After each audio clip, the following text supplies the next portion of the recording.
4 ukapata opportunity ukalalala na tu baba, ulifika class 4 ukalalala na tu baba, ukaambiwa aya basi shika hapa ninio job, ukapata job. Alafu you are shitting on people who have gone to school, people that you can't even address because you don't have the range to speak to them na mwelewane. Alafu someone will come here and talk to you about forgiveness. Wacheni niwaambieni, politicians have been riding on the wave of forgiveness for a very long time. Na ndio sababu wanaingianga makanisa, kwa sababu you are very stupid and hungry pastors. Watasema, oh, even the Bible says we forgive. Even the Bible says we forgive. Mbona wataki kusema ile part ya Bible yenye Yesu alichapa watu kwa kanisa juu alikuwa na ujinga? Mbona? Ama hiyo part nyinyi pia mmesahau. I want you guys to be angry. That is the only fuel we have right now. Na mtu asitutishe sijui we don't have resources. Anger is enough resource, acha nikuambie. If you don't believe me, go read about the French Revolution. Kukosa pesa imanishi we ni mnyonge. Kama umekosa pesa na uko na akili, you are better off than Ndindi Nyoro. You are better off than Murkomeno. So please guys, remember who the fuck you are. Na mjiheshimu. Ukijiheshimu hakuna mwenye atakununua. Whoever puts a price on you, haweki kwa sababu anaona we ni mwerevu. Ni kwa sababu ameona akili yako ni ndogo, anaweza kukununua. Na akimaliza kukununua, kazi yako ikisha, atafanya nini na wewe? Atakubwaga, utatupwa. Urudi ukue shenzi mwenye umekuwa before. So remember who you are. Jiheshimu. Respect yourself. Mtu akikuapproach anataka sijui anakuja na agenda zingine. If they are not agendas that are aligned with the agenda, just tell them to bugger off. Yes, tell them to fuck off. Kwa sababu we are at a point where we demand seriousness. By the way, we have not lost. Ruto coming to spaces that did not mean that we lost. We didn't lose. Hii meli haijafika mbali sana. Tunaweza toa watu, tunaweza warusha nje. We can feed people to the sharks before we sink. And we've started feeding idiots to the sharks. And we should not be scared to feed people to the sharks. Mimi hiyo ndio message yangu. Na tafadhali mjikumbuke, remember who you are. Na ujiheshimu. Na ukasirike. That is the only way we are winning this. That is the only way we are winning this, guys. Lakini take care of yourselves. Mimi nawapenda. Mimi siwagombanishi. Nimekasirika kwa sababu kuna watu wameshikwa na amnesia, nimeona kwa space ya Osama. Mnafanya nini kwa space ya Osama? You're not supposed to give a rat any audience. So please, remember who you are and work with that. Mimi nimemaliza. Asanteni na nawapenda. Viva! One Kenya, one people. Tupendane forever. We shall win this. Bye. You're now listening to MC Pipita on Home Run with Pipi. Kuna point Talibeba amesema hapa hivi. Amesema na imeni touch sana. We have been spending the past 3 days calling Osama a traitor. And the moment he opened the space, I was actually looking at it on the metrics. He had over 20,000 people tuned in. Amwa mko side gani bana, mnatu confuse? Sema mko wapi? Are you with us or with them? Wabwire, Maisham, Odumbe, Anthony, Labista have not spoken to us. Welcome to Home Run with People, ladies and gentlemen. We happen here every Monday to Friday, 4 p.m. all the way to 9 p.m. East African time. I see Wabwire amekuwa very calm hapa hivi. Ndugu yangu Wabwire, uendelea vipi? Talk to me, man. Vipi watu? Mko fiti? Tuko fresh yani barida. Naona anniversary imefika boss. Congratulations. Kesho bro, kesho. Kesho hatushindi hapa. Sisi tunaanza trip ya Vasha kesho. Trip ya Vasha iko Saturday bana, na hata hakuna mtu ametino, hata nitaiongelea after umeongea. Talk to me though. Ni sawa. So that being said, Raila tumemjua for the longest time, and I remember hata 2013 huko hivi and years before 2007 huko hivi tumejua what has been happening with him, and always at any right time Raila angekuja kujaribu kujimpose kama leader wa the group. So for me, I still feel whatever he has said, kwanza amesema we, I don't know who the we are, I don't know who the we came from. So for me, I don't agree with whatever he said, with whatever he went to do. alienda yeye kama Azimio na watu wake wa kuzimia na maybe na the team yenye amepata ya Kenya Kwanza. So for me, as we are the leaderless yenye tumefanya all these other things, we will still do what we wanted to do. Si kwa sababu mtu anakuja kutuambia what they want us to do. We have not been told all through cha kufanya. Raila alikuwa na maandamano yake. What impact did it have apart from kutupiwa tear gas, apart from yeye kunyimwa kuingia CBD? Leo ndiye anaona opportunity ya kuingia CBD sana anajipeleka. For me, I really hated that. Na ukiangalia hata picha nimepost, I want in the comments, ilikuwa I was thinking of the time wamekuwa from that period 1982 wakipigania all through to this time. Hawajai kuwa na kitu yenye unaweza sema ni tangible. So I don't want a guy coming in kwanza kuingilia whatever other people wamefanya through ikakuwa successful and then unakuja kujimpose kama leader.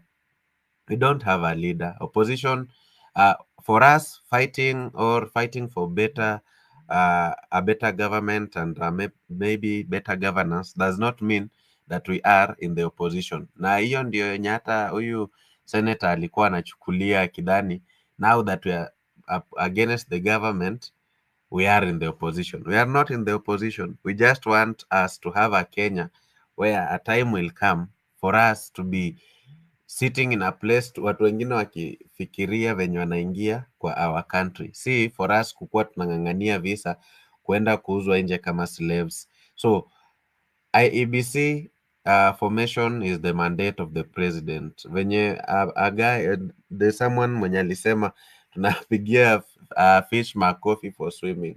That's not the thing. So we need to check on whatever we are entertaining. So Raila na whatever he has said, hiyo ni yake, hangoje AU moment ikikuja, ataenda huko, kama watampea ni sawa, kama watampea aseme imetosha, aende apumzike nyumbani. We need fresh blood, we need fresh people, we need to start afresh, tuna clean tukisonga. Thank you, that is my submission. Thank you so much. And that submission by Wabwire gets us to 6 p.m. East African time. For those who are joining us, this is Home Run with PP. We are on the second hour of the show, on the third hour now. And this is the discussion hour of Home Run with PP. We happen here every weekday, 4 p.m. all the way to 9 p.m. Now, tomorrow, we mark a very special day for myself and the whole Home Run with PP family. The show turns 1 year. For the past 1 year, every weekday, we have been seated here, weekday, holiday, any other day. We have been seated here having social conversations on various issues affecting us, various topics from mental health to wellness to politics to investments. We have even gone to investment journeys together. So 2023, July 10th was the day we started. Tomorrow, we are turning 1 year since Home Run with PP started. So it's a very special day. So kama uko hapa hivi ndani manze, uko part of one of the biggest days in our life here. And of course, we have a trip that we had planned to go to Naivasha, a getaway trip for those people who want to go camping. I'm going to repost the details for those people who want to book up for the trip. Also, if you like what we are doing, hapo hivi juu, there's a tip jar line. Kuna jamaa anaandika hapo kwenye comment section. At the tip jar. Yes, we have been doing that for the past 1 year, guys. I'm sorry. I see Maisham is here with us. Maisham, umepotea siku nyingi. I hope you're doing well. Karibu. Thank you so much. I'm doing quite well. Again, Piazza, and now is 1 year anniversary, so I'm really proud of it, super proud. We don't take this for granted, people. You dedicate yourself. Sometimes you run for 24 hours, non-stop. So we appreciate that. And we also appreciate this civic duty that we're doing. Allow me to start with my condolences to the friends and family of the departed, and also to those who are injured. We will never forget them. They sacrificed a lot for this country. That's said. Moving on, this is a major push for economic liberation and the dignity and dignity for all. Because, as you know, some people have 2-3 degrees and they're still tamaki. They're still in the mom's and dad's house waiting for a meal. A grown man, 30 years, 32 years, still waiting for their mother and father to provide a meal.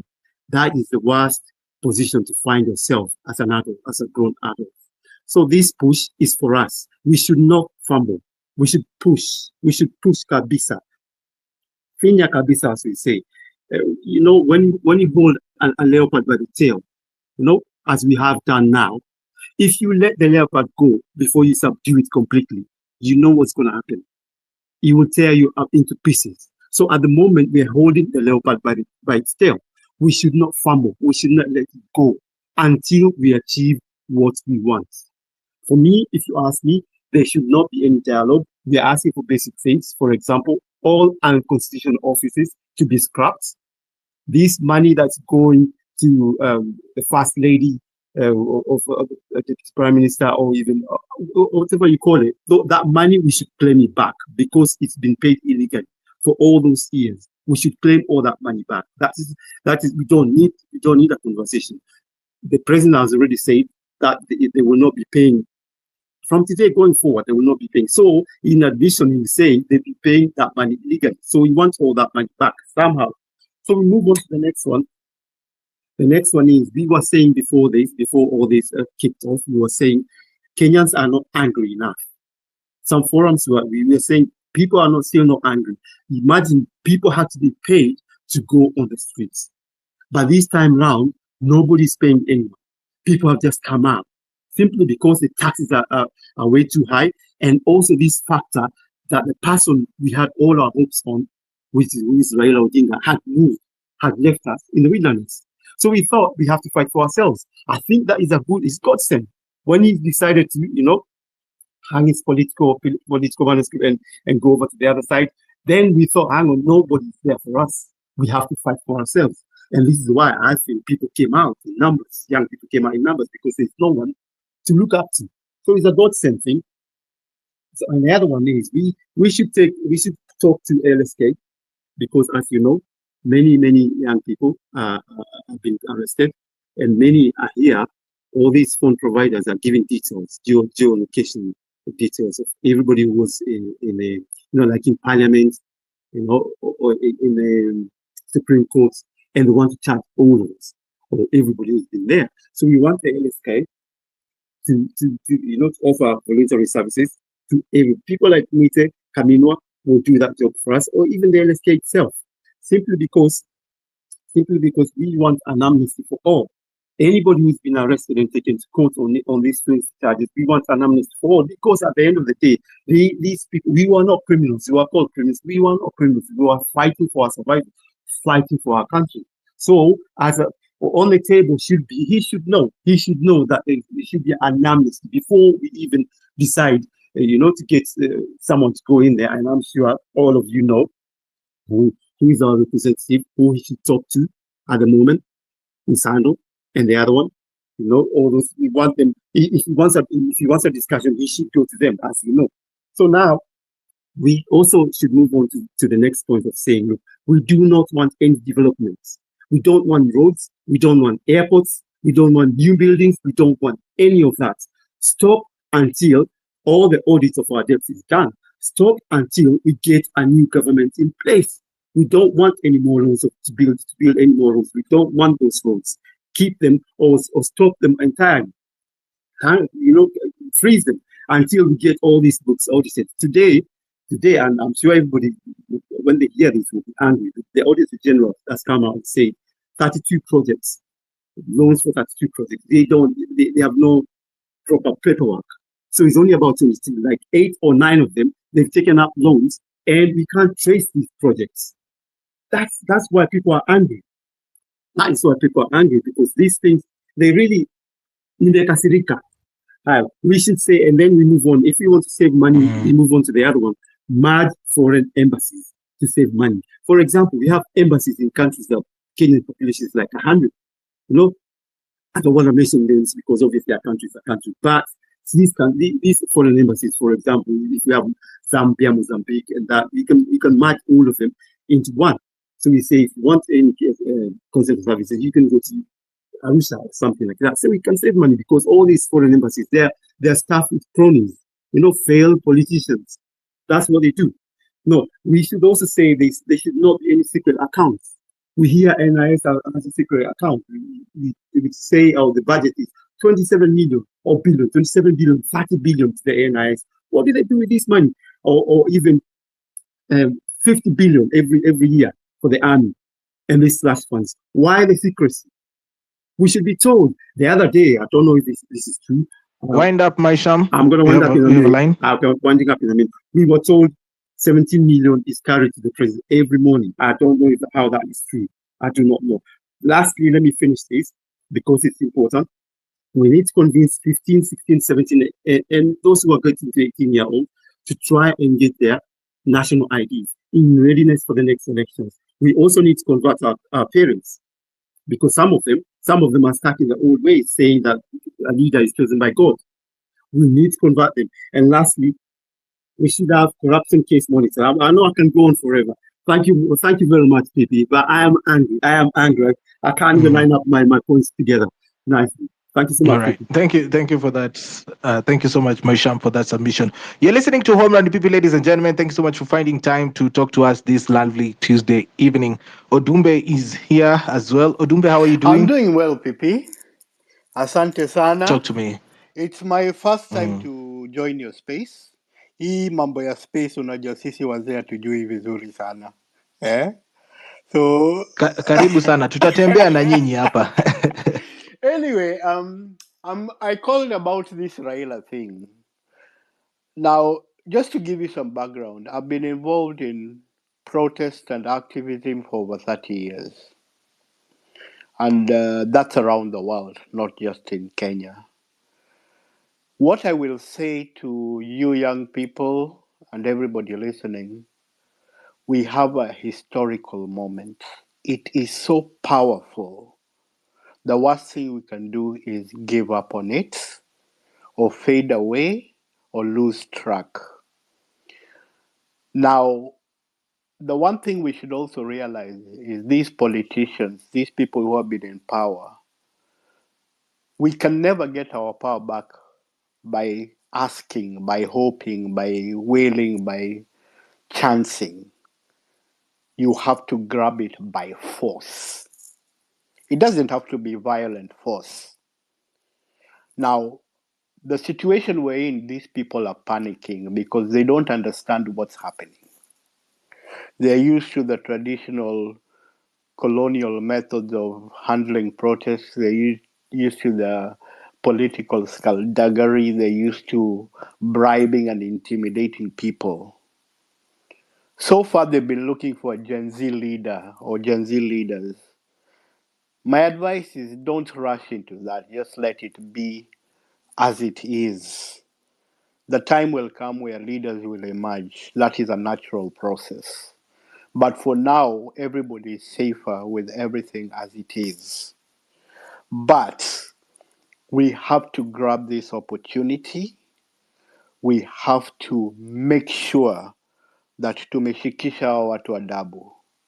Because the one thing that they don't realize and they're struggling with, they work for all of us. Whether you voted or not, whether you pay taxes or not, whether you're just there jobless, whether you work and pay taxes, all these fuckers work for us. Now wametuzoea. Now, we have to grab this opportunity. It started with the finance bill, yes. But that was just something to grab on so that we can go into this hard and make sure people understand what is happening. I have my sources. I have a lot of information about how they're trying to react. They will try disrupt. They will try intimidate. They will kill people. They will shock people into doing certain things. They will make other people betray. I had the lady who was on earlier talking about Osama. Come on, you people need to stop being naive. Betrayers will always be there. You know, they're part of the deal. But that doesn't mean you've lost any momentum. It doesn't mean you've lost anything. You have to grab that opportunity and keep at it. We have to hold these people accountable, even to the individual point of marking individual MPs, state officers, public officers. and visiting them in the morning, revisiting them in the morning when they wake up, and spending the whole day with them, mkiwashikilia until they realize, hapa, let me either resign or I hold myself under house arrest until they are properly recalled. These guys who are joking around bado wanaongea vibaya, wanaongea mavi ati sijui ilikuwa ati hao watoto wanataka nini. Come on, nobody is a kid here. Yes, you're defined as Gen Zs. Many of our generation left Kenya at 17, 18 tukienda nambo kutafuta how we are going to live. Tulishikishwa adabu na dunia. We didn't know what to do, but we had to grow up very fast. I suspect it's the same for you guys where umemaliza shule, umeenda kole, umefanya vitu zako, lakini there's nothing happening. Your dignity is gone. Even for you as maybe a girlfriend, a wife, una mtoto, even as a man, how do you turn up home every day? Watoto wajakula, your wife is looking at you, Buddha, kwani ni aje? You can't even look her in the eye. Useme, nilipata kidogo tukule. And these guys are flashing all their CG cars, their big homes, wako TikTok, wana dance, wanafanya nini, wananunua viatu sijui, how much, belt, I don't know what else they're buying. They're flashing around with their motorcades and sirens. And they expect you to look at them and, think this is normal. They're spending your money. Mimi mwenyewe niko ng'ambo, lakini tax nalipa Kenya, nasikia kulia. Kwa business to support my family, everything is taxed. Alafu mtu anakuja hapa kusema ati we want a dialogue, sijui nyaf nini. We don't want to talk to them. The point is, these guys have to go. Yes, there will come a time where as young people, mixed with the other older people, that you'll have to find people who can govern. I'll tell you one thing, and I'm talking from experience here. Agitating for change is very different from governing. Ruto, for example, was so focused about getting into power, he never sat down and thought, what do I do when I'm in power? His goal was getting power.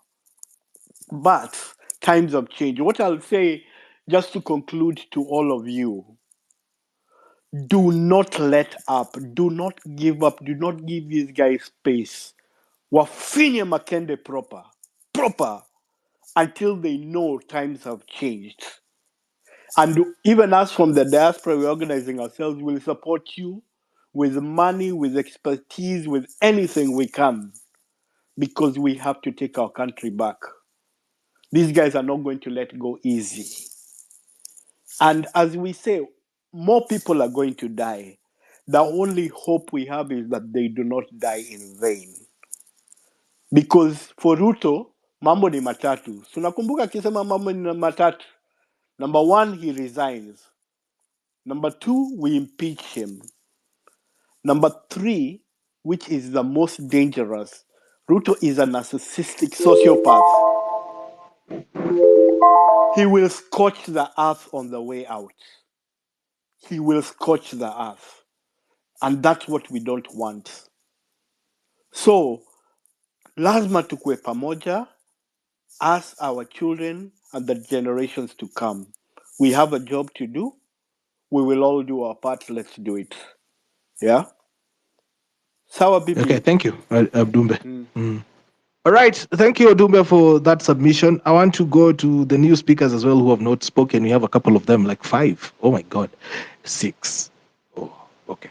Poleni, guys. We'll have to do it in the timed manner that we always do when we have a lot of people. You're listening to Home Run PP. 3 minutes. Make your submission. In fact, you could write your submissions in a comment level so that when you come here, just read it out quick and fast. You're listening to Home Run PP, guys. Anthony, then Daniel. Niaje bibi? Poa sana, unaongea ndani ya drum nini? talk to me. Can you hear me? Allah. Kama tumepoteza Anthony. Daniel, can you hear me?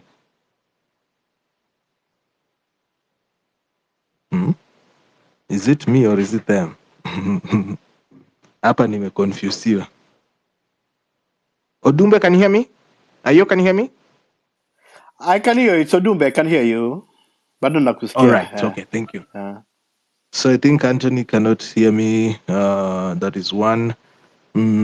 Let's go to Daniel. Anaitwa Daniel Wabwire. Daniel Wabwire. Are you there? Yes, I'm here. First, I will start with greeting all of you. Kwanza, acha niongee hii lugha yetu ya kitaifa ya Kiswahili ndio nieleweke kote. Kwanza mimi hii nimeongelea kidogo kabla hatujaanza. Tumeona leo Raila na Ruto wakisimama pale wakisema wakituletea mambo mengine ya NADCO kama ile ya BBI. Na tumeona hiyo akisema kama sasa ndio watu wengi wanauliza, lazima Raila clarify, aseme define hiyo amemaanisha nini? Amemaanisha yeye na Ruto?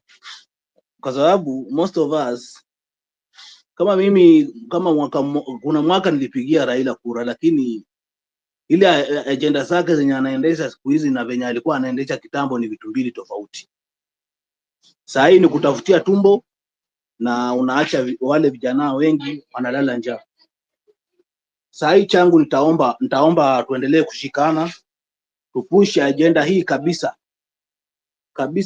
tuendelee kushikana, sababu ukiwa pamoja wameshindwa tactic ya kudivide. Wameangalia ukabila imekataa. Na hiyo ndio weapon yenye saa hii watatumia kwa sana juu wanaingia grassroots. Wanarudi grassroots, wanajua watatumia wazee au wazazi wetu. So guys, we need to take up this. Wanaenda kwa wazee wa wazazi wetu. Wataanza kutupiganisha, waseme vijana, unaona sisi tumeamua kuja pamoja kama viongozi. Sasa nyinyi ndio mnafaa mtusupport, nyinyi ndio mnafaa muende mhubirie injili nyumbani. Na hiyo ndio sisi hatutaki. Wenye tumeamua hii ni revolution, lazima tujoin pamoja, kupush hii agenda pamoja. Kila kijana, kila mzee, bora unaunga mkono hii agenda yetu ya kuclean nchi. Na lazima tuendelee occupy churches, kwa kanisa kwanza hawa tuwanyime podium wao wanasiasa kabisa. Na hiyo kwanza imeclean madhabahu yetu. Tuendelee na hiyo, tusiachilie hiyo. Alafu wanasiasa, hii mambo nilikuwa nasikia Ruto akisema ati amepiga marufuku wale wanasiasa kutoa harambee, lakini najua hiyo vitu itaendelea chini ya maji. So pia vijana kote, mtu asikuje kupea 10,000 kuincite ati ukusanye vijana wengi walete kwa mkutano pale ili aendeleze ile agenda yake ya harambee. Hiyo ujumbe yote ifikie vijana wote. Mtu akileta hiyo pesa, chukueni hiyo pesa, mmobilize vijana ili wajiunge na revolution ya kubadilisha nchi. Hiyo pesa tunaweza itumia on a positive way. Kutembea, tutumia kama fair, mobilize vijana kila mtaa, waambie kuna revolution yenye inaendelea na imeanzia Twitter na TikTok. Hiyo revolution tunataka ishike kote. Sasa hii kila nchi inatumia sisi kama mfano. Ukienda Nigeria wanapanga maandamano because they see what is going in Kenya. Tumeshika hii serikali mpaka inasikiza wananchi. Na hiyo ndio kitu yenye tunafaa tuendelee kabisa. Tumekuwa mfano kwa nchi mingi. Mimi kama Gen Z nataka vijana wote rika yangu kwanza huku Mombasa, naona tumeshikana wengi, na civic education naona tuna carry out vizuri. Ukiwa wapi nyumbani huko, wewe jaribu pia kuleta vijana, kuleta wazee, kuleta wamama, kuleta wababa wote pamoja. Ili sawa sana malizia pipita kidogo tu hii sekunde moja. Kuleta wazee pamoja ili hii agenda yetu iendelee. Revolution ishashika moto. Hii si kitu ya kusema tutadivide. Najua hata mambo ya Osama hii ni vitu ya kuleta tu pale distraction, kwa sababu anajua tumeanza kuangalia mzee kwa 18. Sasa wanataka shift attention ya vijana na watu wenye wanaangalia revolution ingie kwa Osama. Msikubali kuingia kwa hizo siasa.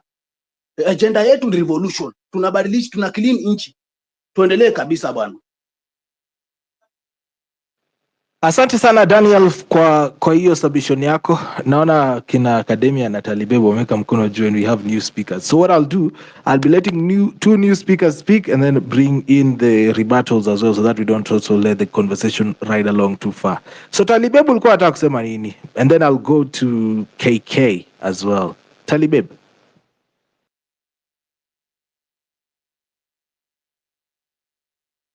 Sijui kama Talibebo ananisikia. Haya. While you are reconnecting the space again, let me get KK, if you can get me to address the space. KK, are you there? Hello, hi PP. Hi. Pole, I think I'll have to drop naendesha gari. Okay, sawa. Let me go to Mr. Crevon Sebanto. Crevon Sebanto, how are you doing, my brother? Ala. Hata Crevon anipati jamani. Niko vipi? Poa sana bana. Niaje buda? Niko fiti. I had to park, manze. I had to park for this. Now, guys, first of all, I'm very, very proud of you guys. I'm proud of us, let me say, because I have undermannered in this city, unlike most of you guys who have undermannered. Let me turn off this car.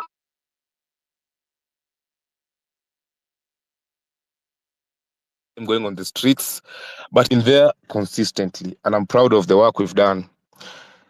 Secondly, mad condolences to the families of those who lost. Now, moving forward, I've been hearing people talk about Raila all day, talk about Ruto all day, and that is exactly what the problem is. Because, you see, we're trying to carve a future for our country, and these guys don't exist in that future. These guys are old people. These guys have stolen our future. They have stolen our what do you call them? Our funds. They have stolen our healthcare. They have stolen our education. They have stolen everything that we need to survive. There is no reason why we should give those guys relevance. Watch here in TV, Citizen, to deal with those people. We don't need to allow ourselves to be angry over people who are almost dead. We just let them live the few years wamebaki nazo waende. Mimi, I won't lie to you guys. I'm a very politically charged person. The reason why I'm politically charged is because I'm a businessman. And I've met many businessmen in this city who are going through the same thing.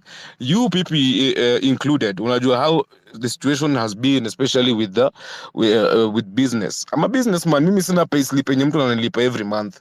So I make all my dough. I look for money where I get it, and I try to live come a citizen, like I don't want to go to jail, so I don't want to steal.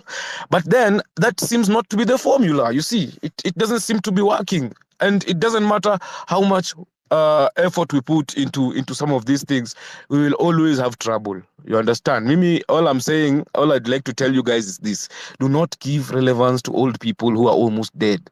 Focus on the future of this country, which is what we are fighting for, which is what we are on the streets for. I'm proud of everyone who has put their foot down in one way or another. Mimi, nimekosana na neighbors, na wazazi, na watu wengine over this thing, and I told them I will keep going to the streets until I feel that things are changing for them. I'm not fighting for myself. I know I might even be shot just like in a Rex, and that is part of the whole thing. It comes with the package. I'm doing this because I also have a son, and I know many of you have kids, and you want a future for these people. You don't want to have to export your kids to Saudi to go wipe people's butts and do other funny things out there. We have a country to fight for. That is what tunang'ang'ania na hao watu, because remember, the space we are trying to occupy already has people, and those people are goons and thieves and rapists and murderers and all those things that we are trying to eradicate. Guys, do we know who we are dealing with here? The moment we understand our enemy is the moment we know how to win this war. These guys have maimed people. They have killed people just to become a member of parliament, just to become an MCA, just to become president. They've killed people to get there. They've hurt people to get there. This time, the reason why you see it as ambiguous, this ambiguity is bringing a lot of chaos, is because there's nobody to kill, there's nobody to target, there's no one to, whose business you're going to harm. It's all of us collectively as a country. And that's why I'm telling you guys, let us stop talking about Ruto, stop talking about Baba and whatever moves they are making. Baba is senile.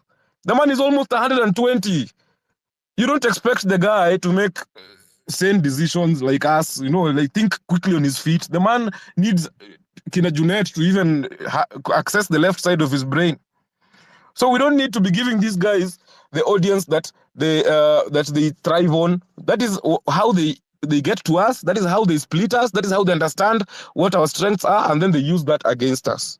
So Mimi, while I am a very happy Kenyan with what us guys are doing, and while I also pray that you guys keep coming to the streets so that pressure iongezeke, because it's working, and it's working faster than any other thing we have prescribed for this nation. He pressure in our work, na in our work.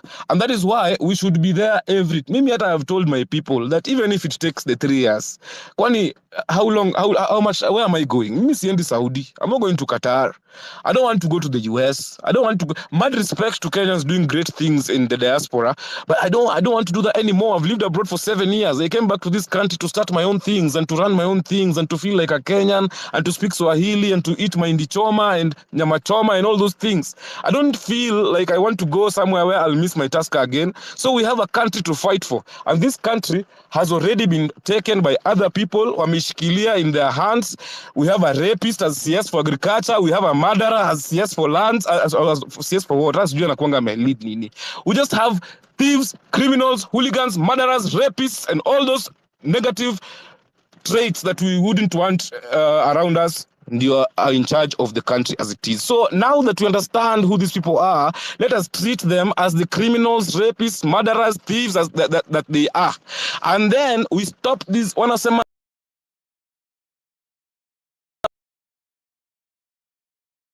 nini. I don't understand what dialogue is. Bongi tunabonga ngo. Tunasema nini? We don't need to be talking.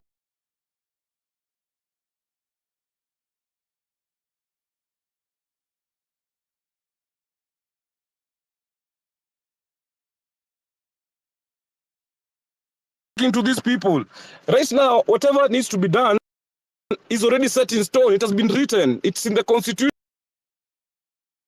There's nothing Farouk can teach you. Hakuna hata kitu, what do you call, Linturi can teach you. There's nothing. Hata Muturi mwenyewe, the Attorney General, there's nothing he can tell you, because he went to school in the 70s. What does he know? Even me right now, I'm an economist by profession and I run a radio station. But I'm an economist by profession, and I'm telling you the economics that I know now is not the same economics that Kibaki studied and David Ndii. That's why they keep misstepping these things. So guys, I want to encourage you guys, please come out. Always come out in large numbers. Always come out in large numbers, because the pressure is working. It's working. One sector at a time.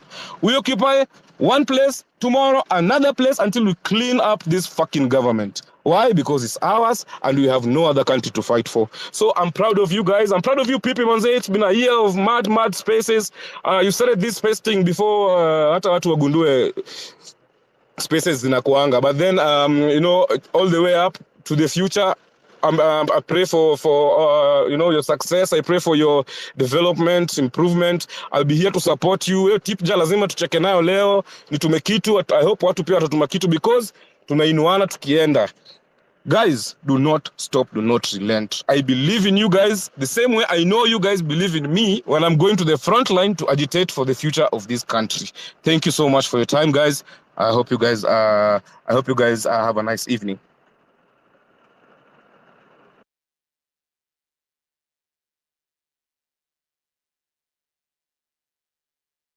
Pipi ameenda.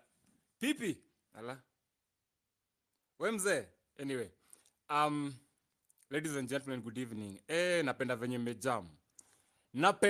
mmejam.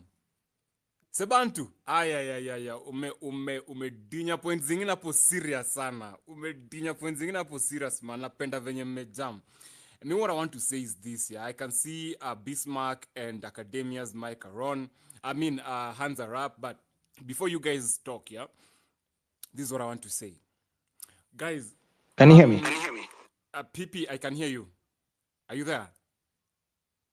Yes, continue. Anyway, this is what I want to say. Now it all makes sense.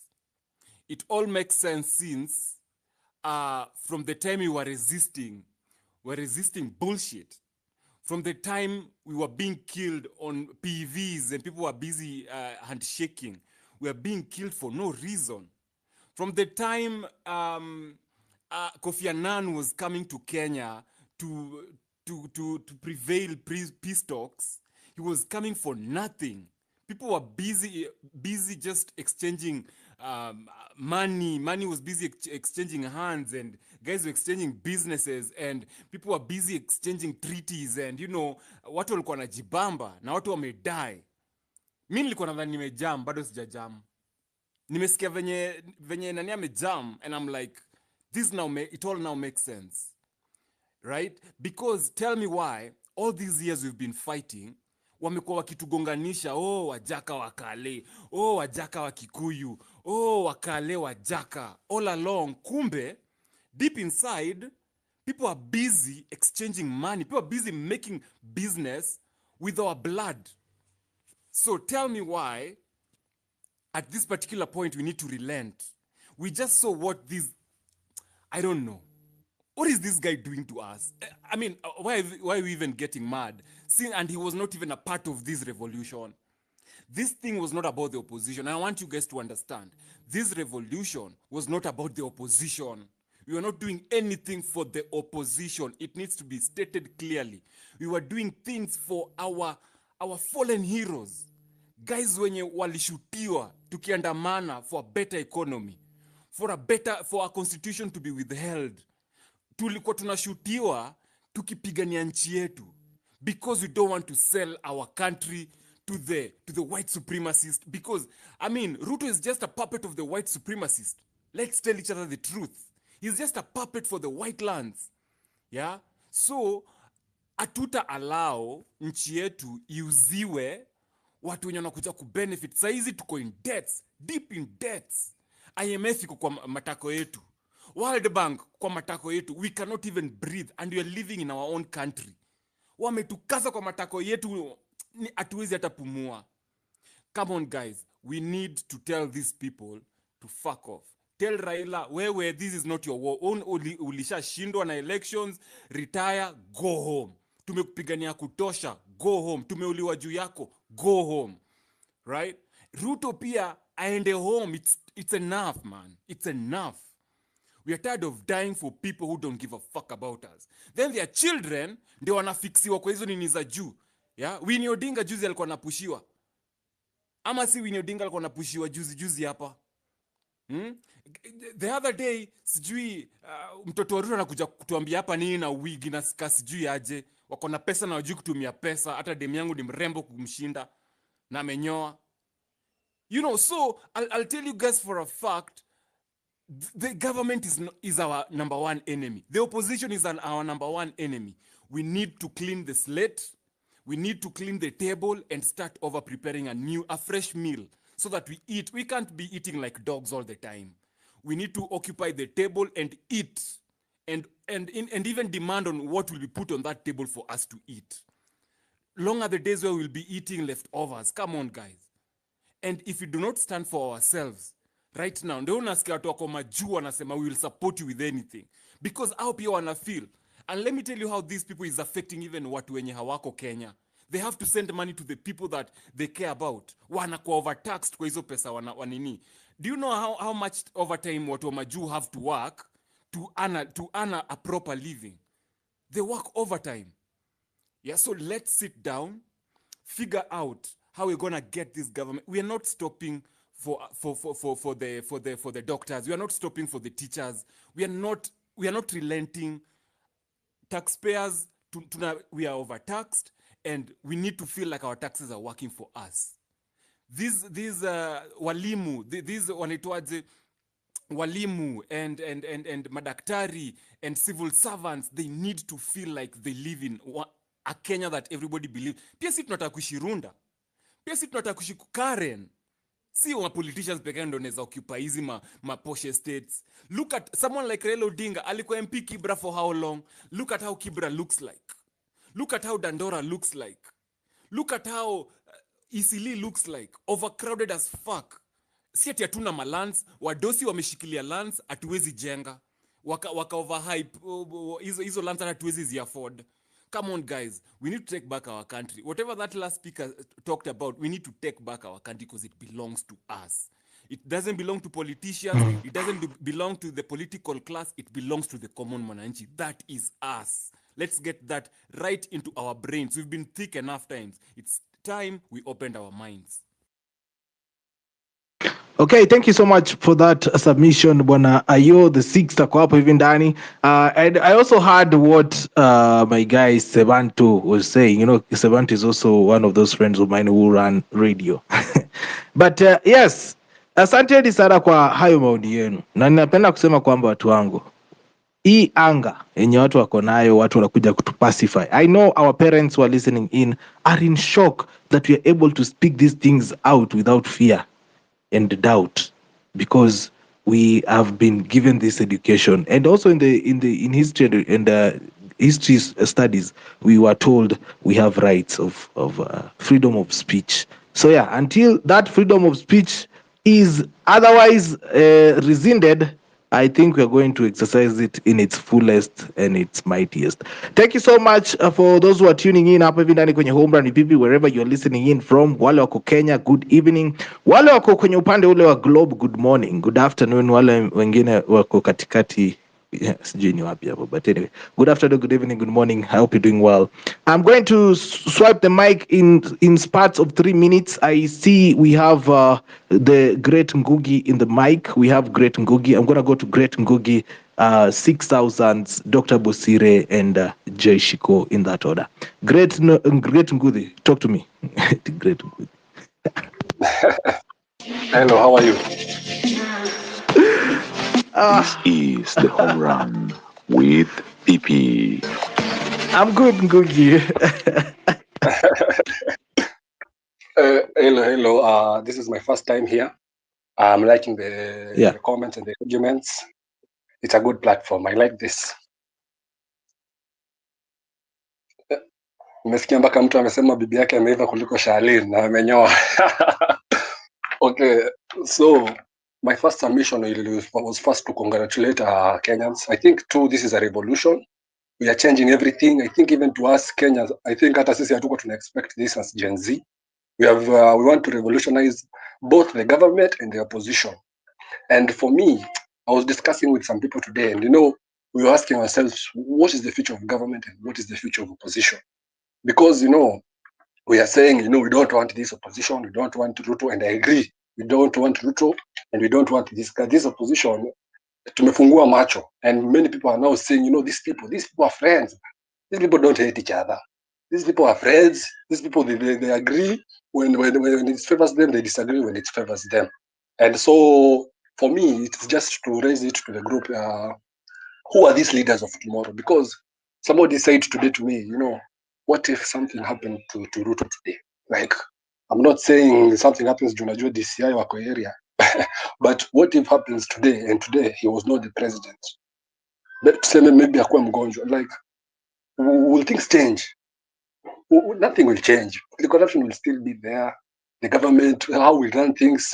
And so we were saying, and even same to the opposition, if Raila goes, opposition will still use the same Raila tactics, everything.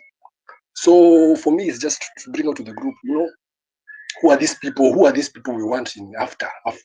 And what are the sort of values that we were shaping? Because for me, somebody was telling me that even if we bring the holiest of the holiest to government, I think it is not even a political issue, it is a society issue. That it is us Kenyans that even Umkia, you were saying even Umkia Mtata, 1 year in government, you'll turn into a Kenyan. Power in Kenya. So we're saying, is it us people? Is it our structure of government? Do we, what's up? Because tukikataa kila kitu, what are we saying? We don't want opposition, we don't want government. So, like, what is the future of? So that my question was that, like, what is the future of government and opposition in Kenya? And who are these people? Who are these people that we want there? Because I had someone say that we take everybody home, and all these people we go, we take them home, wakae nyumbani, wakae. And I was wondering, who is this new guard? You know, ni nani mwenye anaweza kuwa president, like let's say tuko 2027, who can topple Ruto seriously in Kenya right now? Who can unite Gen Z? Because you know we keep saying we are leaderless, we are leaderless. So my question is like, who is this person?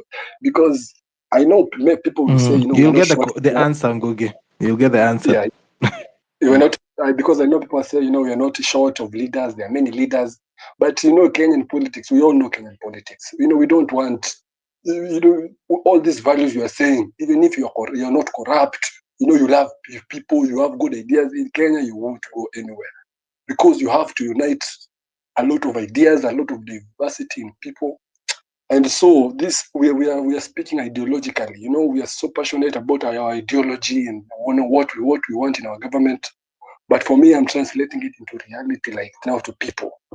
You know, who are these people? Because me, I wanna do. Trust me, the way we are going, you know, with this leaderless, by 2027, we will still be here discussing the same thing, and Ruto will still be. And Tarudishwa, and these old guards, people, the old people of millennials and above, because they will say we have no candidate. They'll say, hey, better the devil we know. And for me, yes, that's my submission. And just to think about my submission is the future. So thank you, All guys. right. Thank you for that. I see 6,000 is here. Wacha 6,000 amjibu ayo. Okay, acha mjibu basi. 6 You mjibu. know, if you live with fear, the fear will come and be inside you. And fear for change is what is affecting Kenya. Great Ngugi, what you have is fear for change. And kindly go and think about leaders like Igitobu Imanyara, who have been in power since 1988, still there. And you are saying that Ruto anaenda kurudishwa. Today I had a very concrete conversation with my old woman, and she was telling me, mbona unaenda maandamano, unaendanga hizo vitu, usiende. And I told her, mom, venye ulisikia, somebody had me speak here on Sunday, na akaenda kanisa akasema, umejua hii kanisa yetu tuko represented. The last time that I went to church was in 2011 when walisema na date mtoto wa pastor nikaacha kwenda kanisa. So guys, whatever I'm just trying to say is, Ngugi, at this moment, we will cross that bridge of leaders when we reach there. We have close to 52 million Kenyans who can be very great leaders, but what they don't have is opportunity. They don't have opportunity because for you to be a president in Kenya, I don't know, you need to have almost close to 1 billion campaigning fee. For you to be an MP, you need to have close to 200 million campaigning fee. That's the opportunity they have not got. The other opportunity they have not got is this party thing which has colonized our politics. Imagine you are going to pay for you to be in a party so that somebody can be a godfather or some bullshit. That is what has made great leaders not to be not to lead this country. So we have a lot of leaders. What we just don't want is bad governance. I can tell you for a fact, William Ruto will not be president come 2027. I don't know even if he'll finish this year because we are currently going to occupy everywhere.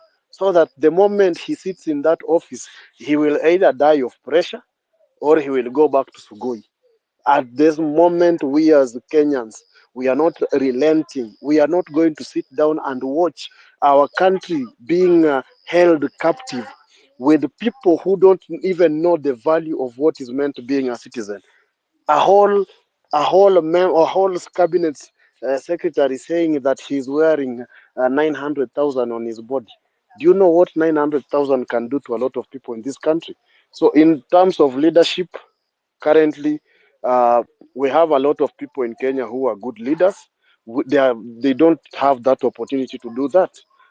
With the issue of how watu watarudisha Ruto, there is one thing I've heard everybody say, and that is civic education, and that is what majority of the people in this country are doing.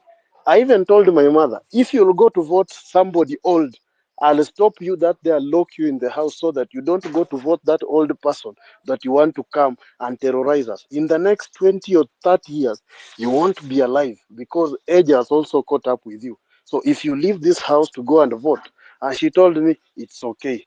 What is the right way to go? I told her, Mom, these people have made us slaves. Look at how much money we have to struggle paying for school fee for kids in high school and campus.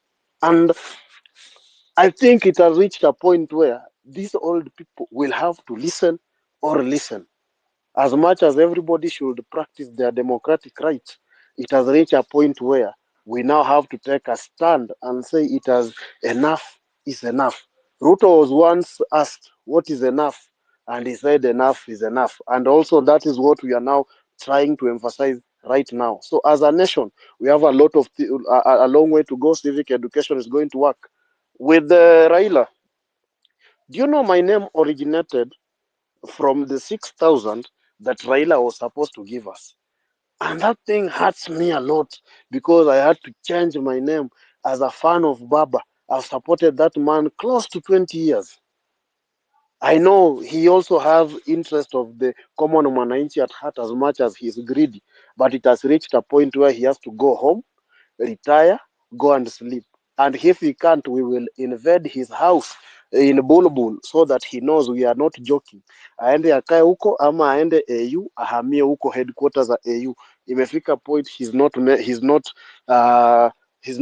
being considerate. Kalonzo Musyoka made a lot of sense compared to him, and you've seen majority of the leaders of Azimio have said we are not with you.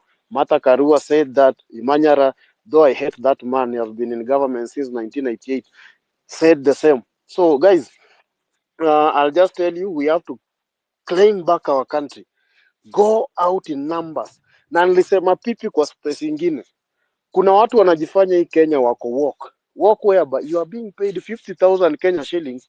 Unasema mimi nalipwa, siwezi enda maandamano. What is 50,000? Some of us we've never been paid less than 150 and we go out in maandamano on the forefront. Ayo anaweza kuambia mimi nilikuwa maandamano Sunday, nikilead maandamano pale nini archives. Salary yangu hata hiyo 50 ni kama mara 4 or so. And I've never said I'm woke.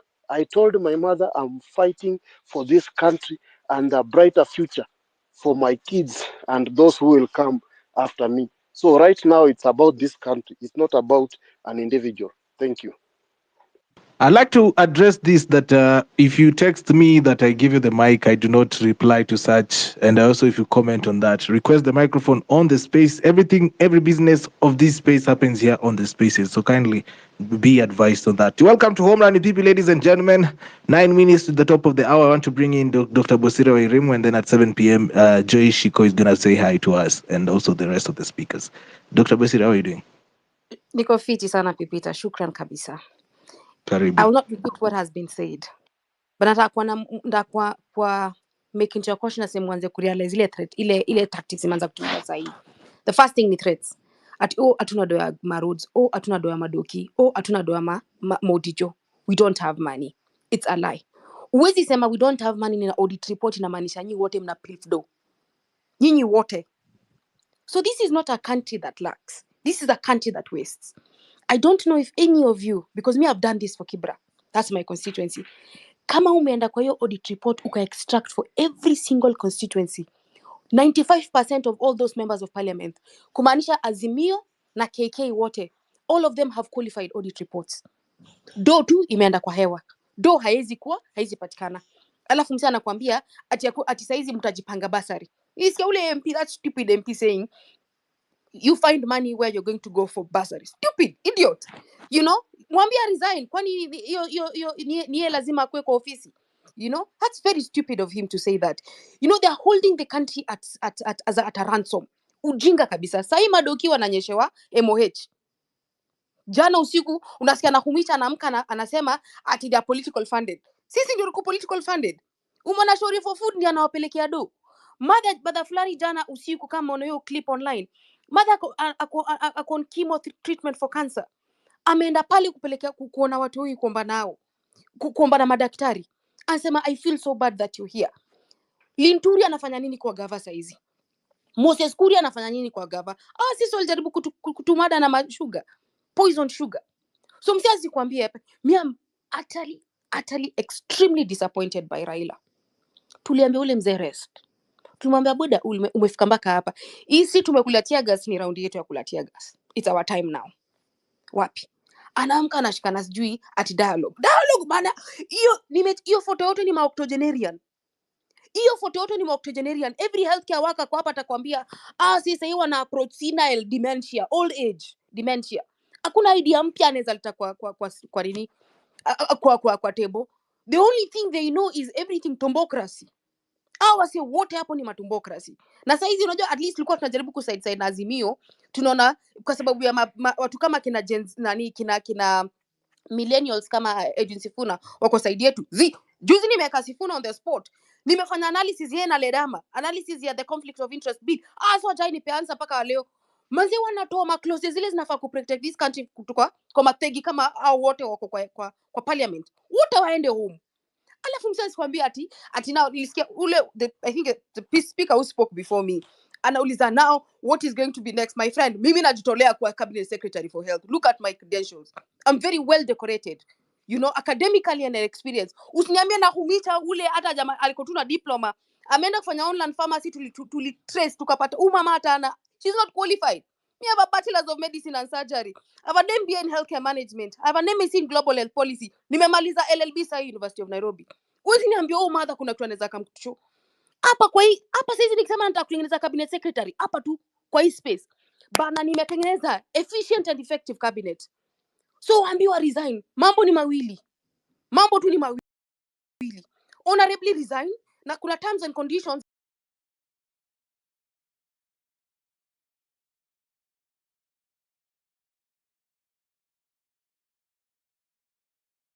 ya kuresign kwa wase ni EACC bado nakam kuchukua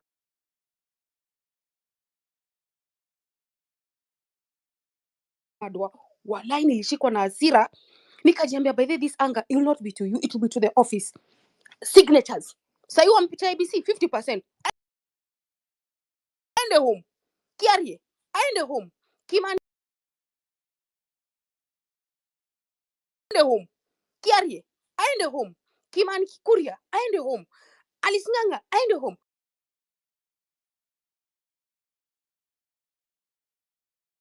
Mabilioni saizi zimepotea KEMSA, mabilioni zimepotea MOH. Waende wote home.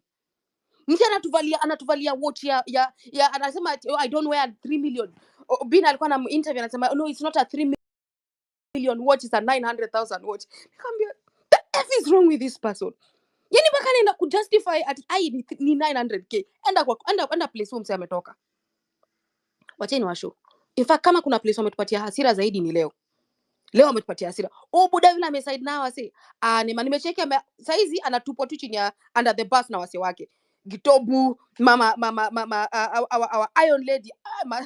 Matakaru amesema zizi. Dialogue haiku hivi. This is not what we want. This is not what we wanted. Kuna mavitu tuliandika very clearly. Only half of them have been done. IEBC tumepewa fine. But half of them, mbona hiyo cabinet haijakuwa dissolved? Yes, alitoa do kwa wife yake na first lady na second lady na huyo office of the prime ametoa do hapo.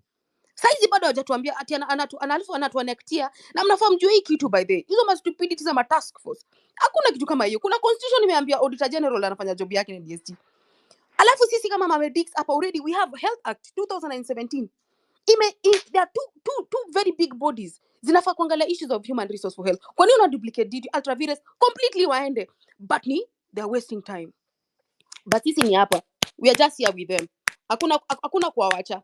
Kila siku tuko tu hapa. Wakisema street wanatumada. Bana maana social media by the way, it is a wide space. Kila siku tukiamka hata kama unatuambia good morning, eka tuki hashtag Ruto must go, eka tuki hashtag Occupy MOH, eka tuki hashtag iko tu ina disrupt tu. Shukran sana.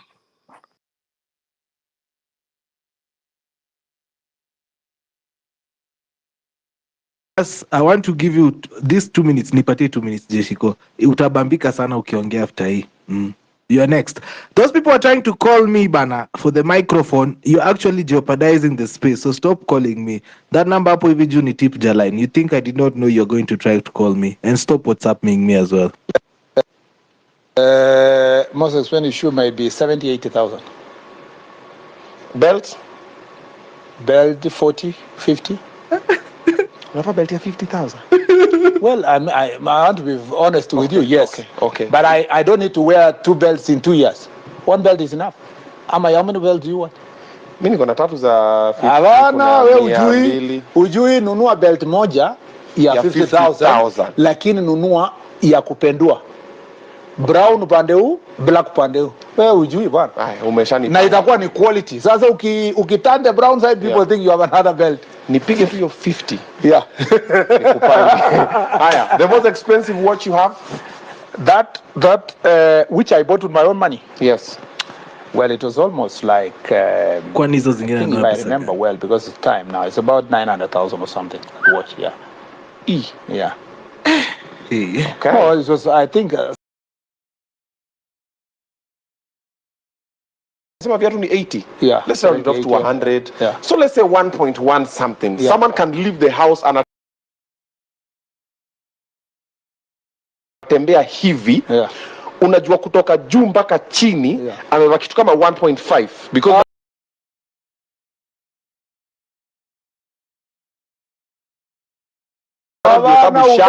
uvai yote safari moja.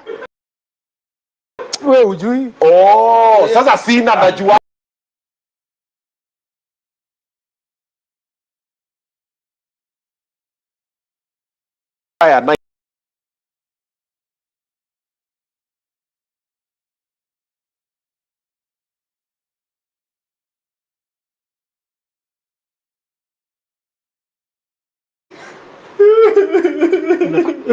Okay. Sikia. Yo, what's up? Baby, let's go. You're listening to Home Run with PP. Weekdays from 3 p.m. to 8 p.m.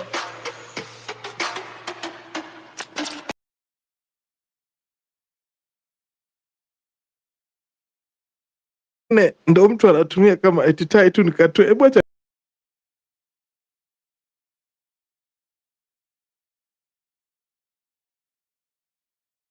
isikie tu patia mwisho tu hiyo pati. Nyingine, yeah. Tai will be turning 1 year old tomorrow, July.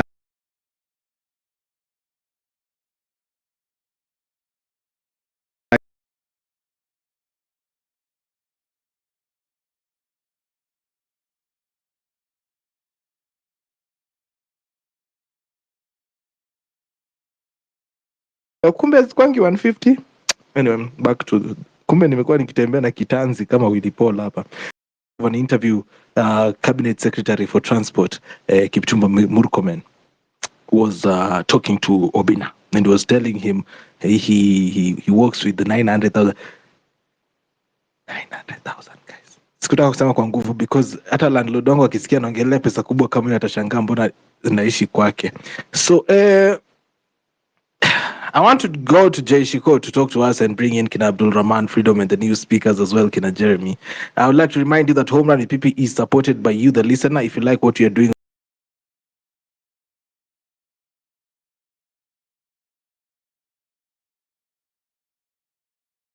moment is bigger. And of course, if you want the mic,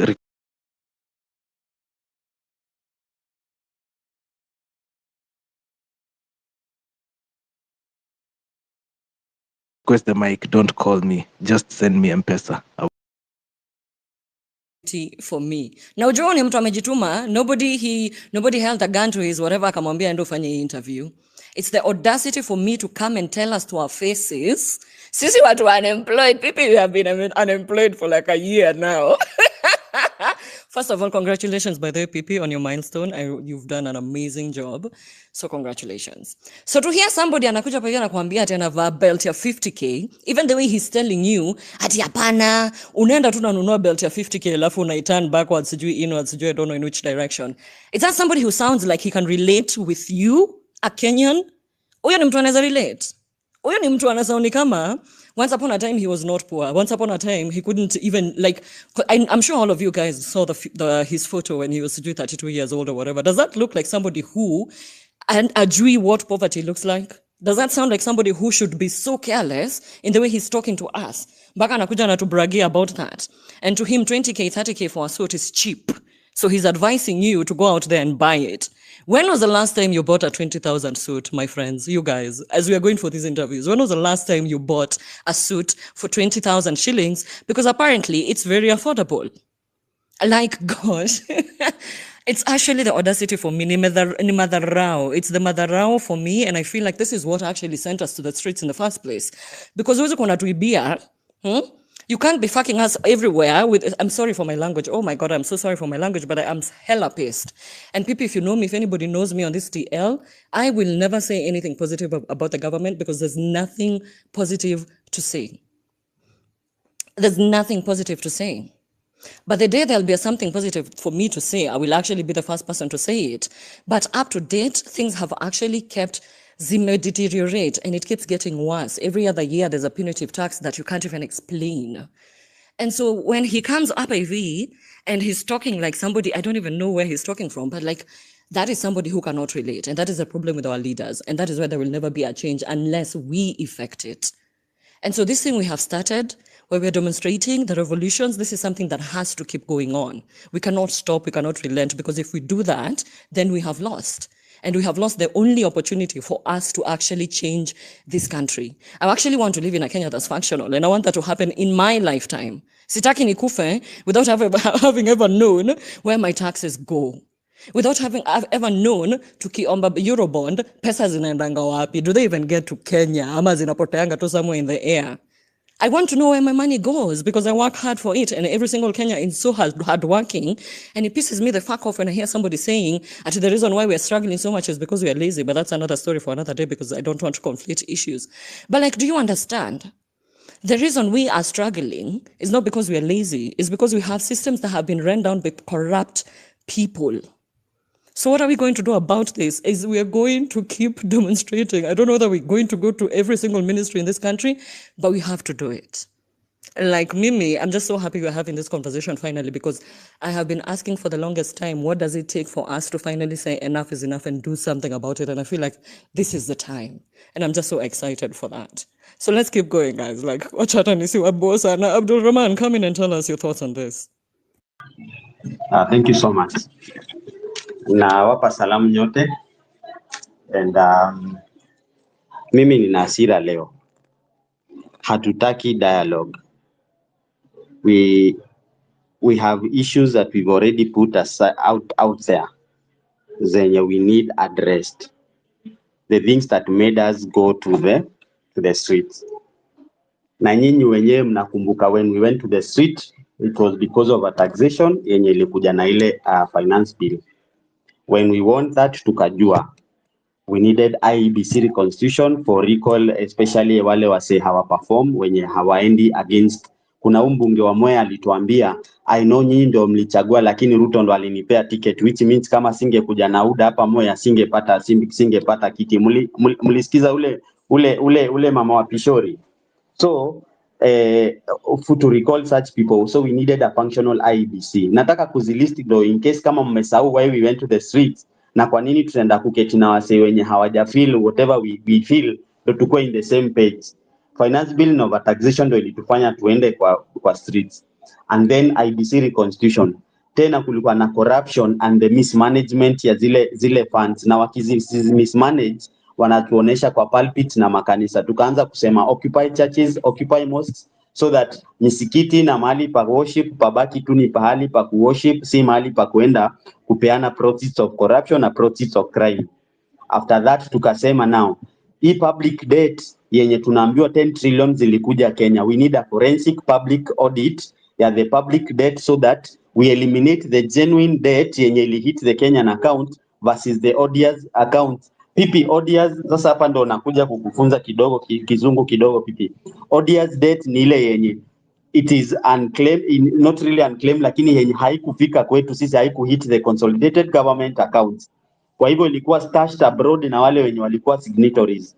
wenye waliwakopesha wa deal na wao kule, sisi tulipe, because if trillion really zilihit the 10 trillion zenye wanasema zilihit the Kenyan accounts, saa hii life yetu ingekuwa ingekuwa so different, na hakuna mtu angekuwa analia unemployment, na zile ma GSS teachers hawajalipwa, madaktari wako internship hawapati, mapolisi unaona vile wanalala, and then wanalala kwa room ziko separated na bed sheets, and then tukienda kuwatetea, they are so shameless, they kill some of us, not knowing that we are fighting for them, we are not fighting them.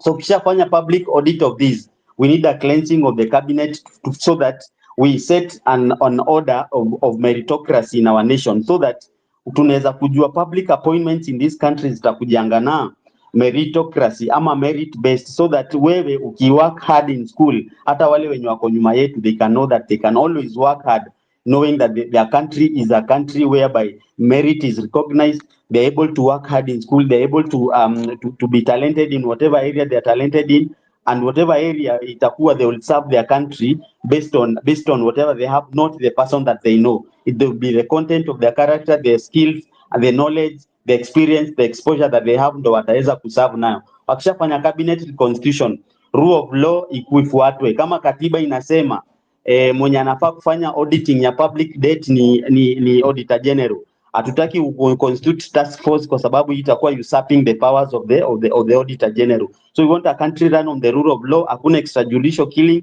kila mtu afuate katiba, afuate sheria. It's not a suggestion, ni lazima yenye imewekwa pale, it's not been suggested to you, ni lazima uifuate. Then tukishamaliza hivyo, our foreign policy we want to guide it. Hatutaki tujipate we are being made to conflict na kina sijui Russia. President anaamka tu hivi one day is attacking sijui Russia, saying that Russia is an aggressor to Ukraine. Kidogo ameside na Israel when Palestinians wana fight na Israel na Israelites. Ameside na wando aweze ku please the puppet masters wenye wanamtuma Haiti. We want a clear foreign policy, and one of the reasons because there are no meritocracy in the public appointments. Unapata land surveyor kama Mudavadi ndo yuko foreign ndo ana guide the president with the foreign policy. Unashangaa sasa hao Waarabu kwenye tunatuma watu wetu kama housemaids wanabucha watu wetu na wajui nini, kumbe hii side nyingine wanaona president wetu ana side na wenye wanabucha Palestinians, nao ndo wanakuwa merciless towards our people who go to work in those areas, because they are saying they are exporting labor, kumbe ni kutufanya kukuwa security na madereva na kuwa housemates in Arabian countries. Now Arabian country bado anawapinga ndo afurahishe wazungu that ana support wa Israeli. So what I'm saying in simple ni, we have the time, we have the chance, we have the energy, we have the skills to stop hii mojo yenye tuko nayo, my people. Hakuna time ya baba mwenyewe alituonesha kama angewin pia yeye Joho ndo angekuwa wa lands minister. Imagine mtu alikuwa correct historical injustices za lands ilikuwa Joho. So wasee si ati baba naye atujui vile pia yeye angetukoroga. So we are not here kusema tribal, we are tribeless, we are leaderless, we are partyless. We are not aligning to any ideology. Kama wana feel threatened that now at least they need to manage us, we are not going to be managed by anyone. Tutapush agenda zetu, tutaendelea kufocus on whatever we need to do. We are very clear in our minds whatever we need. So PP, congratulations bro, for your milestone, for achieving 1 year consistency, consistently always being on spaces every day of the weekdays. We congratulate you, and we are going to support you in the biggest way we can, at least to make your first year's anniversary to feel special. Asanteni sana, and I am here to support any view that says youth wetu yoyote mwenye amekuwa kwa this movement asionekane amongst the 50 wenye watakuwa pale. Wacha Shalina aende pale na kina Raila afanye vizuri. Wewe nani wewe anaingia hivyo kama kwake bwana? Wewe mute bwana. Kwani wewe haujui tulikuwa kazi? Unatufunza kazi? Usitufunze kazi. Okay. Nani wewe? I want to hear Abdul Rahman for final 1 minute. Alafu I go to nipange line. So wacha kina Shalini waende nao ma 47 presidents wake yenye alitupangia. Alisema sijui what, but sisi we will disown whoever mwenye ataenda kufanya in dialogue at this moment. Sahi issues tuko nazo tumezile zenye tunataka wafanye. Wanatuonesha they are working best. I love the person who said that this is a person who works best under pressure. Na amekuwa akituambia hold me accountable. Basi tukiwa hold accountable, mnaenda tunapata wenzetu wako kwa swamps, wamewekwa, wameangushwa, wameuliwa, wamefanywa nini. You'll have to kill all of us. Lakini wenye watabaki, hata kama watabaki wawili ama watatu, they will enjoy the best life possible knowing that wenye walikuwa mbele yao waliwapigania, walisweat. Mimi by the way, I am ready for whatever comes our way. Mpaka tuhakikishe hii nchi yetu vile tuliitoa kwa wazungu. Sahi sasa we reset it on the right note. Bibi sisi hatukuangi wajinga bro. This is my last point. Hatukuangi wajinga. Sisi ndio ufanyia assignment hawa watoto wa wazungu bana. Unapata ukiwa undergrad unafanyia mtu masters na PhD thesis ni wewe unamwandikia. Lakini kwa sababu ya discipline ya viongozi wao, they live in first world countries, na sisi ndo tuta keep getting foreign aid kutoka kwa hizo countries because of the discipline of their leaders. We are resetting our country to the fresh. Na kama ulikuwa lose heart over anything, let this be a reminder and a clarion call that we are not stupid. It is because of the indiscipline of our leaders kutumia tribes as a tool of mobilization when it comes to politics. Ndo maana country yetu iko nyuma, ndo maana wamekuwa wakifanya public appointments based on shareholding yenye wanaita shareholding. We don't care anymore sahi, tunataka we regain our country from this bullshit yenye wanaita political elite. Baba aende akakae huko naye akae akifanya hizo mistakes zenye anakaanga akifanya. We don't care about him anymore. Wacha kwende akakwakalie huko na kinao Shalini wakitaka waende na wao. Asante sana PP and congratulations. We are going to contribute in your tip jar to make your 1 year anniversary to be special and to be memorable. Asante. Asante sana. Nimeona kuna watu wameingia pale hivi kwenye tip jar. I appreciate your support manze. As I said, my show has been basically running for the past 1 year non-stop every weekday.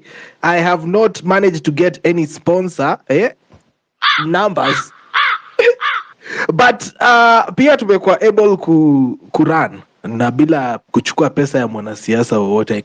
I can say before you and before God, not even the politicians that I've hosted in these spaces have sent me even a shilling. So I would like to say that all the success you see here is courtesy of the listeners of my show. Mtu anakuja anasikiza kazi tunafanya hapa hivi, anaingia pale hivi kwenye tip jar atupa support. When I started, I was hosting it from my bedroom. Now I have a small studio where I am trying to put together kitty pale, you know. I'm trying to put up a studio, but it has not been easy.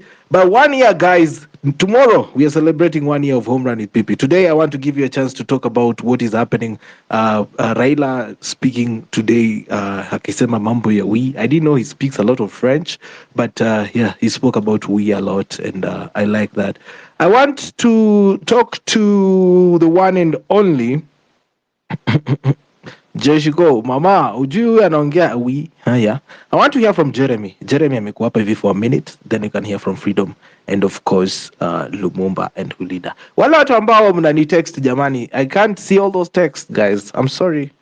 Just request the microphone. I can see only one request from the Nkanu. The rest I don't see anyone. So request the microphone. Kaul come request early on. Cancel your request, refresh your app, and then request again. I'm gonna give you the mic. Talk to me, Jeremy. Ukwaje? Niko fiti, thank you for the mic once again. Good evening, everybody. I hope you're well. So the whole situation here, it reminds me of a line from my favorite book. It states, if you go hunting with your dog in the bush to hunt foxes, wolves, and jackals, one thing you should never lose sight of is your dog, the foxes, and the jackals. They are cousins. So they may decide to gang up on you, and they decide to attack you. So in this situation, political situation as it stands in Kenya, akina William Ruto, akina Raila, akina Joho, they are cousins. Wanacheki. So there are times that they will stand at different political opinions, time ya elections mostly. Kuna time utapata kuna different views, team kuna different ideologies and stuff. But after elections, vitu zikisha settle down, kuna venye wataanza speaking the same language, which is very much evident sahi. So one thing that we should not lose sight of, we are not supposed to relent on anything. We started a movement, now we are not going to back down on it, no matter what the intimidations that we get, manze. Hawa si wamezoea, tumezoea kuwapatia soft life manze, wamezoea kufanya vitu venye wanajisikia. They are not used to work under pressure. But sasa sahi venye tumeanza kuapply pressure on them, kuna changes. So it's not the time to relent. Sahi si time ya back down on it.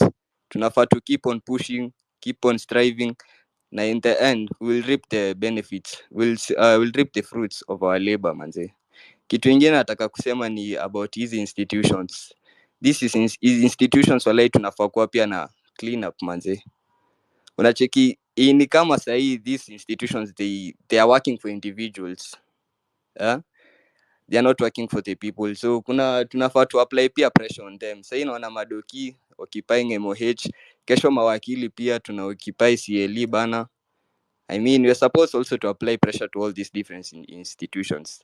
So me sikuwa na vitu mob ya kusema, just that, and I thank you for the mic. I wish you a happy anniversary kesho for your channel na tutaendelea kukusupport. Asanteni. Haya, asante sana kwa hiyo support. Nimeambiwa niweke jina yangu iko hapo hivi guys. Nimeambiwa niweke jina yangu, kuna watu wenye wanatusikiza wenye hawawezi weka bila jina. So that's my name hapo hivi juu. Of course if you call me you'll get it. So whatever man. My name is MC Pipita. You can call me Pipi. Ningekuwa kwa radio ningekuwa najiita Anthony Boke guys. Lakini sasa unaona sasa kujiandika kazi. Unajiandika kazi mpaka kila kitu. I see Freedom is on the mic. Freedom, how are you doing?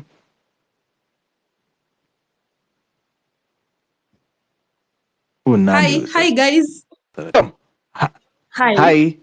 Hi, yes, I can hear you. Talk to me. Hey, it's been a long, rough day. First of all, if you are a person who has no integrity is not what binds you, please leave. Toka tu kwa hii space because I'm about to attack.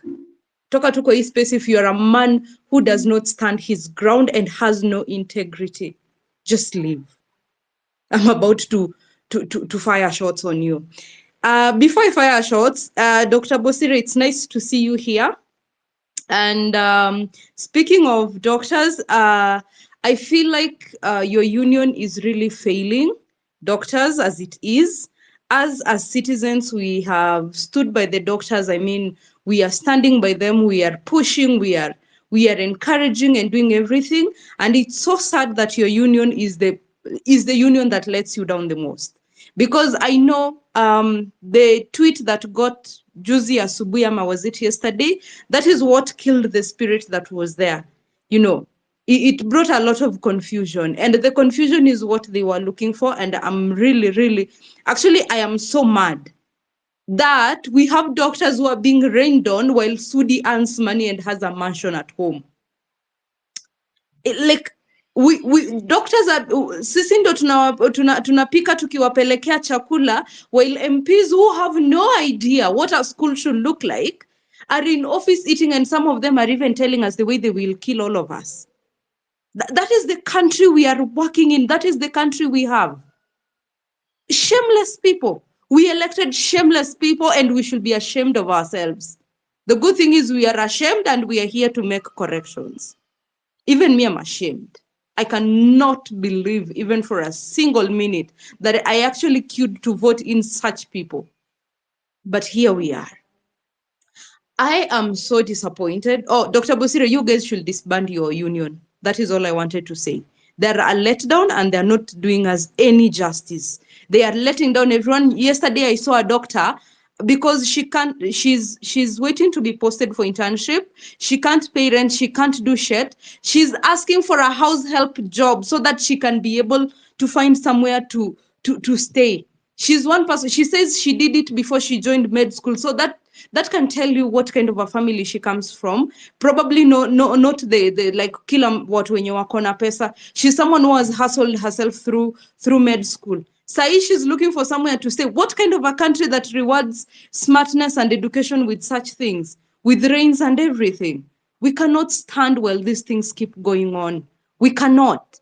And now that brings me to the part where I am so sad that Raila stands on the side of those people. This one human being that all my life I have supported, my father has supported. Today, my father just called me and told me I have given up. Because there is no way someone we thought had, but anyway, we can't say we thought he had integrity. This is a man who has always done business even on things that he needed to stand up for. Let us be realistic and point it out. This is someone, there's a time he won the election, the one against Kibaki, that one, honestly, even a blind person can tell he won the election, but he was again swayed into sharing and he went with it. Don't remind me of the circumstances that were surrounding that. I am putting them into consideration. He has always an andamana, money is put on the table, he sways back. And right now, he literally just sells us to the highest bidder. We have not offered him money, Ruto has offered him money. And first of all, we didn't even ask him to. We didn't even ask him to represent us. And now he's saying, we have decided we are having a dialogue. Him and who? Which dialogue? Who asked him? What is he doing? We cannot stand in a country that does this. We cannot be voting in leaders that do this. Karibu nisema we respect them. No, I lost the respect a long time ago for that. There is no way that man stands and says that we have the lack of integrity is something that makes me choke. Lack of integrity. Integrity should be what binds you. You should stand by the side that is honest and true. Not these things we are seeing. And that being said, if we are here on course and you feel like you are not bound by what you stand for, your integrity, your word, your promises, and everything, please step away from the revolution. This is only for people who are honest and clean and kind. Kindness. Lack of kindness is the reason why doctors are on the streets. That is lack of kindness, lack of thought, lack of everything.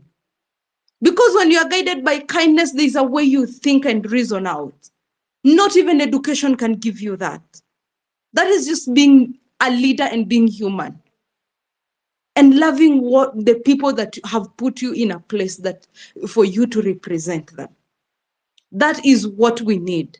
So if you know you are someone who can be bought by cheap money, step away from the revolution. Because utaanguka nao watu na tutakusamea. The same way I'm seeing people saying sijui samea or sama sijui nini. If you know that is what you stand for. Today you are here, tomorrow you are there. Today you stand for A, tomorrow you stand for B. Step away from it.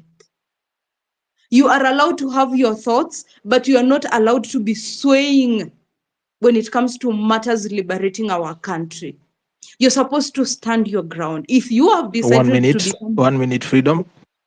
Okay, if you have decided to become a soldier for this country, just remember we work with integrity here. We are not being swayed. We stand for what is right. And please, let's support our doctors.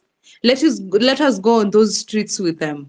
Let us push this thing, because I know leo badala Raila ongele maneno kama ya madaktari kukua kwa streets watoto wenyewe wananyeshewa, he's here talking about what benefits him. So we are not going to stand and let that. Let us push these things for doctors. Ukipitia town, pitia pale, give them support and all that. That is what the Kenya we want, where all of us stand united and hold each other's hand. No one is going home without anything. We are all going to win. Ata ex wako badata win, just heal. We are winning this revolution together. We are all getting to the other side together, united.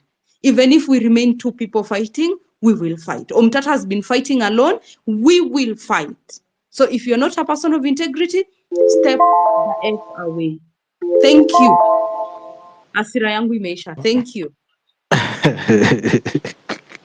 Sorry, Sarah, for that. I want to rotate the microphone. Of course, we are trying to get more speakers on the show. This is Home Run with PP. We happen here every Monday to Friday, 4 p.m. all the way to 9 p.m. East African time.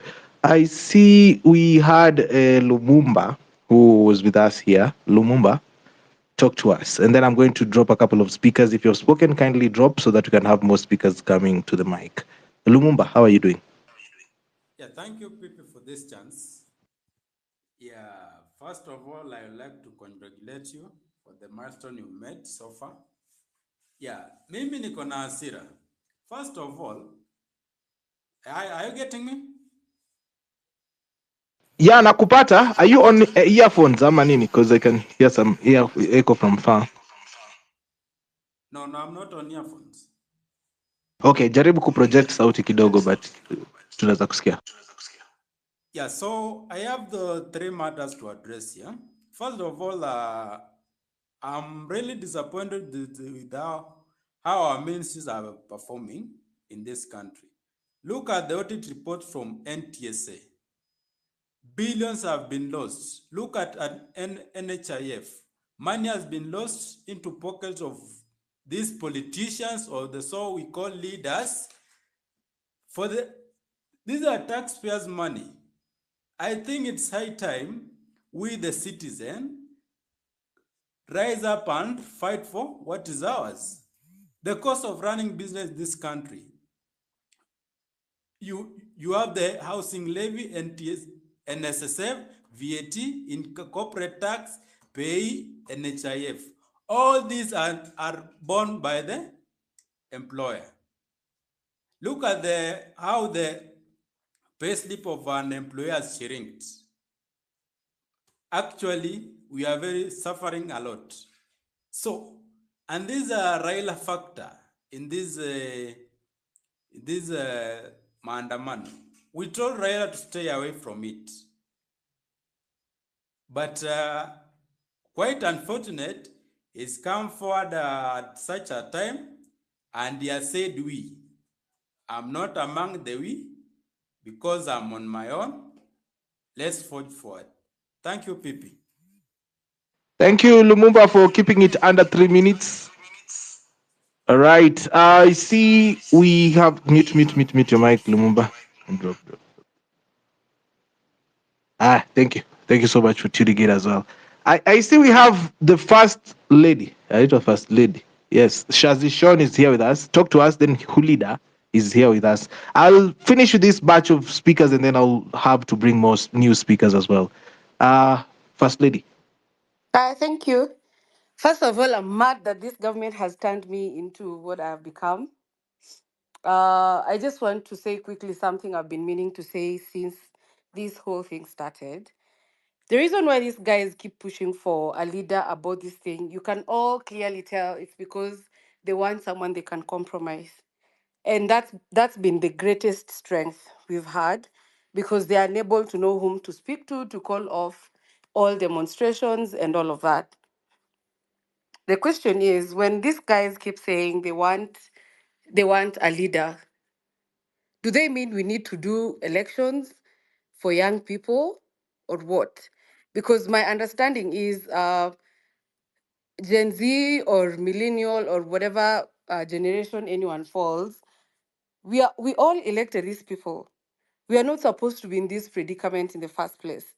The people we voted in are supposed to be doing their jobs. People think that what people are asking for is unreasonable or that we have made up new things that we require these people to do. But no, it is so ridiculous that the only thing people are saying is actually literally just do your fucking jobs. So I don't understand, even when we have the president coming to spaces to listen, I don't know what he expected to hear. I don't know why we have to say anything really when we have a clear constitution that speaks on what happens. We have people in offices that have job descriptions. So if all these people in these offices and they keep pushing us to speak up in whatever nonsense panel, so what are they doing in those offices? They must just resign and let us then do elections right now to choose people who know what they want to do. Don't give up, doctors. Keep up the spirit. Keep fighting. We are supporting you, and everyone just keep up. That's all. Thank you Shazi for that. Hulida, then Abednego, alafu Makena mwita tuongeleshe. Hulida. Hello. How are you? Can you hear me? Hi. Am I audible? Yes, you're audible. Talk to us. The mic is on your side right now. Talk to us. Okay. Okay. First of all, congratulations, Pipita, for your milestone, and thank you for this opportunity. I'll try to keep it as brief as possible.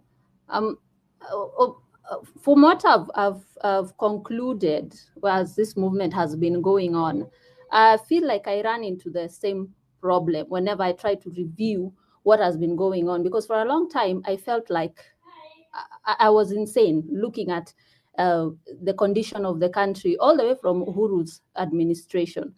The structures in government that allow the kind of mismanagement and corruption and incompetence that we see are really a problem of a majority of the educated and the academic class not being involved in politics. Plato said that if the punishment for refusing to engage in politics, if you're at least well versed, is your punishment is to be ruled by those inferior to you. And it is true. Most academics, most technocrats, most people with something to say on a clinical level, on an educational front, they really don't participate in politics. And they end up running into these kinds of problems because doctors are truly the cream of academia. Teachers, engineers, policymakers, manufacturers, food technologists, they are the cream of the academic crop, but they really don't engage in politics. So we have left probably the most important aspect of governance to people who do not have any idea what they're really doing. Whenever we want a doctor, a teacher, we want someone to run Safaricom, we go through ruthlessly. We go through everything that they have done up until the point where we are hiring them. We want to know who they are, why they're managing our money, our information, our bodies, our health, our children. Those ones, we really take them through the rigor of finding out, are they even qualified? But when we want an MCA, an MP, a governor, even a president, it's free for all. It's a free for, it's anyone can sit on those seats. So the structure, the incentive to get into government is just too high, and it is for everybody. And the person with the lightest brain is obviously the person with the fastest legs. They're not carrying much. They're not doing much with their lives. They're going to go for these seats, and the incentive structure is high. One, they have no qualifications. Number two, I remember there was a conversation about the salaries and allowances. And the salaries and allowances, it really shouldn't be a question of how rageful we are about what they're earning. It should be a question of by value. What does an MCA, a governor, an MP provide every 30 days by question of value that a teacher does not in their position as a teacher, that a doctor does not, that warrants one to have 790,000 in salary and the other less than 100,000? The incentive structure is just insane. One, they have no qualifications. There's not enough rigor when we want to get MPs into parliament and MCAs and governance. And then we have an incentive structure in terms of compensation that is ridiculous. What is their job description? We should start there. What do they provide in terms of value, for instance, that a headmistress of a school or the principal of a high school or a lecturer does not? Every 30 days, what do they do that other Kenyans aren't doing? You understand? Number three, as a question of accountability, have we ever really put anyone away for corruption, for mismanagement? Because at the end of the day, if someone takes money from a bank, we hear these cases all the time. We even gazette them. this person is not allowed to transact any business on behalf of this company. But when it comes to MPs and all these people, government administration after another, and it is insane. Now we are seeing corruption cases. We can't even keep up with how many and how much they are. We're throwing around figures as if they don't matter. 60 billion got lost here, 300 billion got lost here, the NHIF, the scandal after scandal. We are unable to keep up. Why? The accountability, the carrot and the stick is not there. EACC does not appear to have the teeth that it is supposed to have. But at the same time, I want to put it to us as citizens. We don't really push for that accountability at the ground level, at the MPs level, at MCAs. There has been none. But the judiciary puts away people all the time for murder, for theft, for sexual abuse. People are going to prison, just not the corrupt, and just not anyone who has ever been in governance. It is a problem with us as well, I would say. We don't participate in politics when we are qualified to.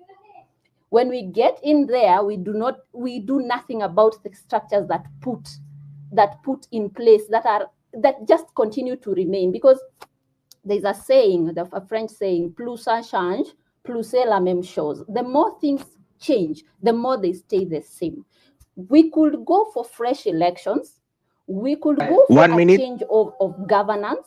But as long as the people who go for these positions are going to be the same people, the structures of the incentive structure for salaries and zero qualifications are going to remain the same. We're going to keep running into the same problem. How do these people access this kind of money? Because you could work in a bank, you could never access that kind of money. But somehow you get into government and all of a sudden 20 million is chump change. Where are the financial institutions and why are they so loose when it comes to government officials? Teachers don't even have a say in how the monies that go to their schools are run. This is the job for the headmaster, and you can actually trace what amount of money has been used for what. But in government, those structures are loose. They're just too loose. Where's the finance zip? Where does the zip stop? And why is the governor accessing money? Why is wind up, Hulida? I want to bring in other people as well. Financial matters. So the structures in place, which can be tightened from the ground going up, they're too loose. Number two, I think when it comes to civic education, I have Hulida, not can you get me? Civic education can you hear me, Hulida? of the level Hulda, Hulda, can you hear me? we saw Hulda, when the 2010 constitution was promulgated. Kwani Kibaki did his part. Hulida ameamwaje? Ako point number 2 dakika ya 7 hadi Makena Mwita akaepa. Hulida, tunasema kwamba dakika ni 3 na kidogo you are overshooting. Are you there, Hulida? Can you get us? Yeah. Okay, we'll have to rotate Hulida from Hello? the mic. Are you there, Hulida? Can you hear me? Can you hear me, Hulida? Pipita? Yes? Are you there? Okay, she's out. Jeshiko jaribu kumuongelesha ama one of the speakers. Hi, Pipita. Hulida, are you there? Hi, Pipita. Hulida, can you hear Mike? Mike, can you hear Hulida? Mike, can you hear? No, she's not speaking. No, she's not speaking. All right. Can I turn the over? mic. Thank Yes, you, sure. Pipita. Thank you for the chance. Quick one. Let me start with the issue of doctors. Interestingly enough, watu wakiangalia kwa TV over the years wamekuwa wakienda with the strikes. What we normally see is about salaries. But interestingly enough, issues zao si mishahara peke yake. I remember one time nikiona kwa teli, a lady, I believe she's a surgeon, because she was speaking of a situation where they were in theater and stima zikapotea. and they were having a surgery taking place. So we also lack this information. Na KMPDU probably is definitely to blame. They gag themselves. They do not share information. It is not just about salaries. Moving on to the next thing, Pipita. Congratulations as you now today's the eve of your first year anniversary. I can imagine if I was to come to you today, na nikwambie Pipita, show me how to begin. There are so many lessons that you have which utaniambia usifanye hivi, fanya vile and all that stuff. Now, we're in a similar situation right now with our political class. They have been here before. They know how the game is played. We are trying hapa na pale. We are occupying ministries. It's going to work for some time. At some point, Africa, will it get us to the finish line? We have to become creative. They know the game. And one thing we have to keep in mind also is that the best thing we have, be it our parents, be it our grandparents, hawaja raise their voices because they are in with us. And we should not find ourselves in a situation where they start looking at us and kutuuliza, ai, hii kitu yenyu sasa imezidi. And what is going to happen? Probably they're going to use your story kwa maandamano kila siku kama sababu ya it is nothing more. I would say that these spaces, when people wonder whether we have leaders or not, these spaces provide us opportunity to come to a consensus. What do we do next? Something I would suggest that we do next is let us now start looking forward to acts of civil disobedience. For example, we can say like from tomorrow, hatununui mkate. In your house tomorrow, don't buy bread. The following day, don't buy milk. We go hivyo pole, and we come to this group and say, okay, Lord kununua mkate, kesho something else, we agree, we are not going to buy it. The people in diaspora, I would say you guys, because you see how much of an impact you have with the money that you send back here home, start communicating to your families on the issues we are looking at. Start mentioning to your families it is not just a Kenyan issue, and pole anzeni kupunguza hiyo pesa ambayo mnatuma. It is going to hurt, but that is how this conversation is going to matter. Up to now, the elderly generations have nothing to shock them. Please also remember, it is not a Gen Z fight. Gen Zs wengi, my younger brothers and my younger sisters, are not employed. I am employed. So when we think that mainstream idea of it is a Gen Z matter, these people, some of them are not even earning salaries. So they're not even paying to pay as I am. And the amount I'm seeing equally deducted from my pay slip. It is something that we, the young people, are expressing ourselves and we feel it. Right? So even when you are having conversations, let us remember, it is not just a movement for the young people. Otherwise, we will be put in a corner ibaki ni hatu majamaa in society. What else can I say? I think for me, that is it. If we're able to move in that direction, we should be able to get somewhere. Thank you, Pipita. Thank you for that submission, Bwana Mike. It was really worth the wait coming back. Asante sana kwa keep wacha wewe ni kufollow back. Huyu Bwana Mike hadi alikuwa nafikiria tunataka kumtoa nje. Request the microphone right guys, nimesema kama ulikuwa request earlier on, toka kwanza, request upya. Sijasema ujifungulie mic Ashley. Ngojeni kwanza. Cancel your request, leave the space, refresh, and then come back to the space and request. Asanteni sana kwa wale ambao wananiwish 1 year of home run with PP. Asanteni, it has not been easy, but I'll say it, so many lessons learned. Tomorrow is going to be a great day, of course. Bado tu tutakuwa hapa hivi 4 p.m. all the way to 9 p.m. celebrating home run, 1 year of home run with PP. I see McKenna Mwita is here with us. How are you doing, McKenna? I'm good. How are you, Pepe? I'm doing great, brother. Thank you for the platform, man. Now, today, today was another reason to be angry at these people. They have proved to us that it's actually us against the politicians. They have regrouped to come back and fight the movement because they know everyone is threatened. If you know about thieves, when they go to steal and one thief is caught, they pray that the thief dies so that they don't live to tell who the other thieves are. So all these politicians have been benefiting. They have been trading on our lives. They have been benefiting from the loot after loot. They have beneficiaries of corruption, land grabbing, injustice, name it.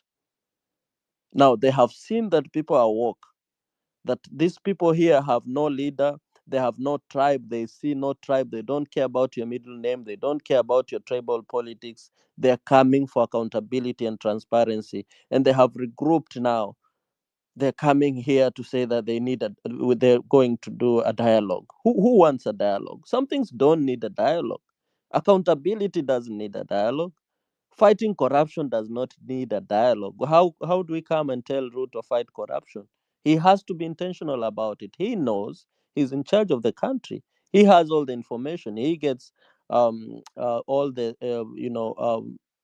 reports, intelligence reports from NSIS, DCIO, name it. He knows. He knows his cabinet is corrupt. Everyone is stealing left, right, and center. How does that need a dialogue?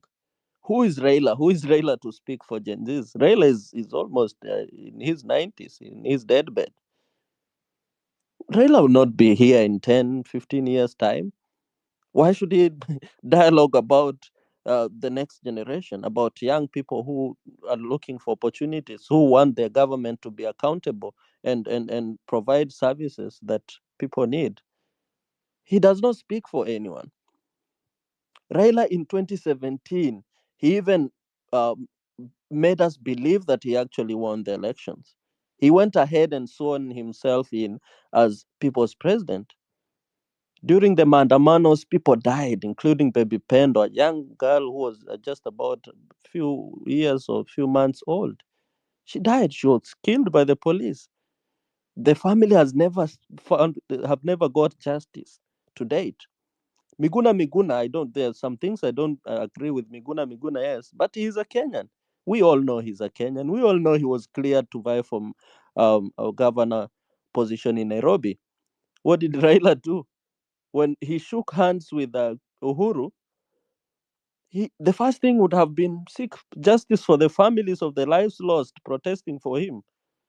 He never did that.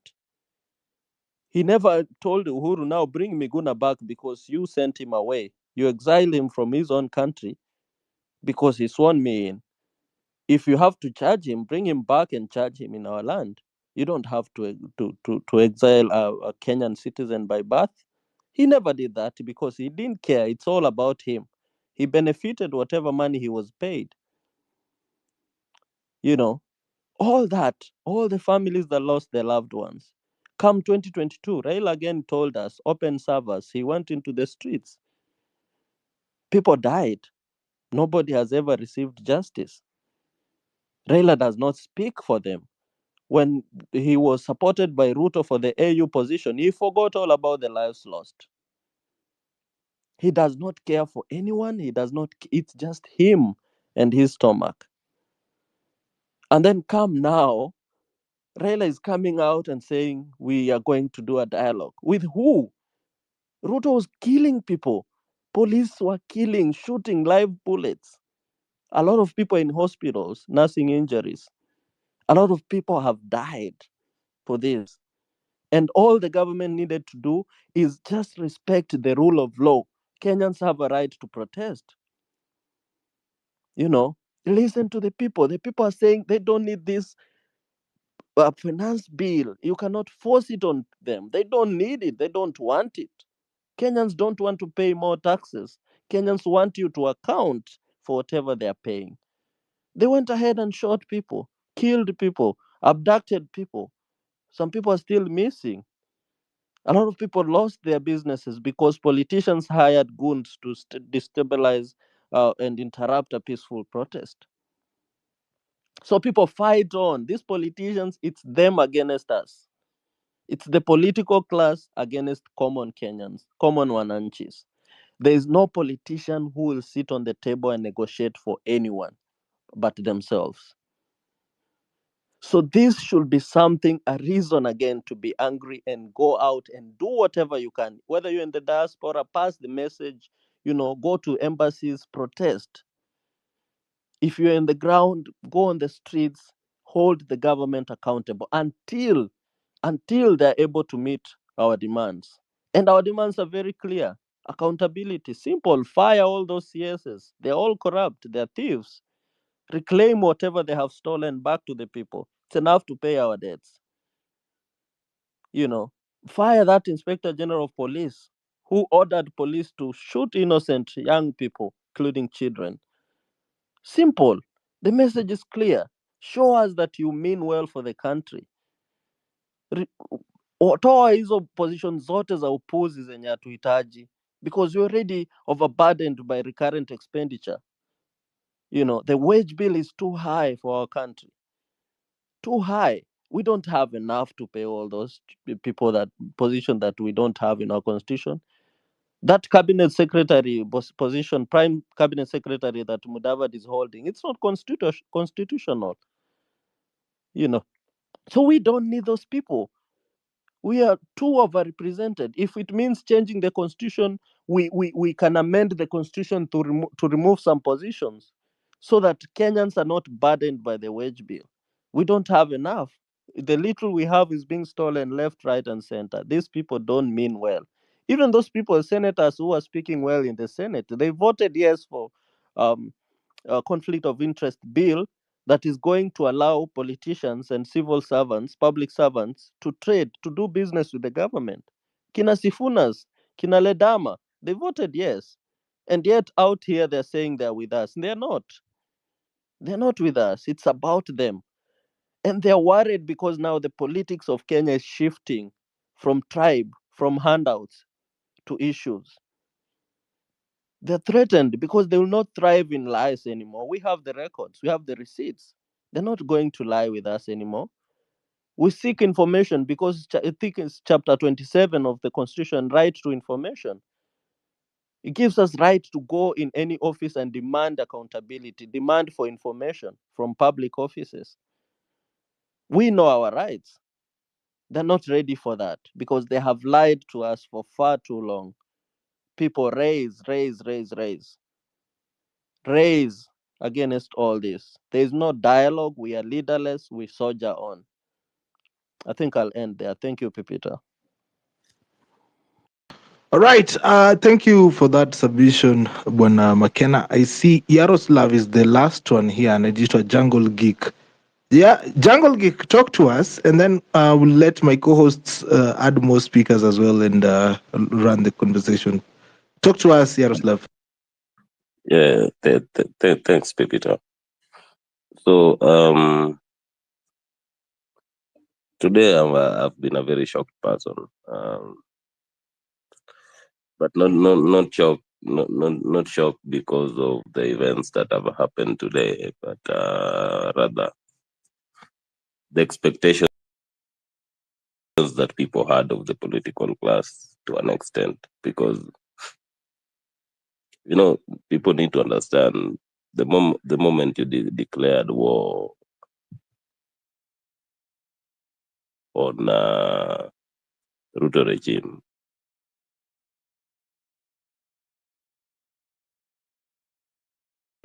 things aren't gonna be as usual anymore. You are speaking to the opposition by proxy, and the message couldn't have been clearer. So watching the events of today, this was an expectation. You expected the political class to coalesce around one another because after all, they're all after the same opium. Okay. So two things. We should not lose sorry, we should not lose track of what we are fighting for. There is a lot of noise lately and a lot of misplaced anger here, there. Oh, we hate this guy because he did this. We should drop people who decide to betray the cause and leave them to their basically leave them to their thing. Okay. But they shouldn't form part of the town square agenda, so that those are what we are focusing on. Right now, what we are saying is the president is very much empowered to fire, all those CSS because they haven't performed.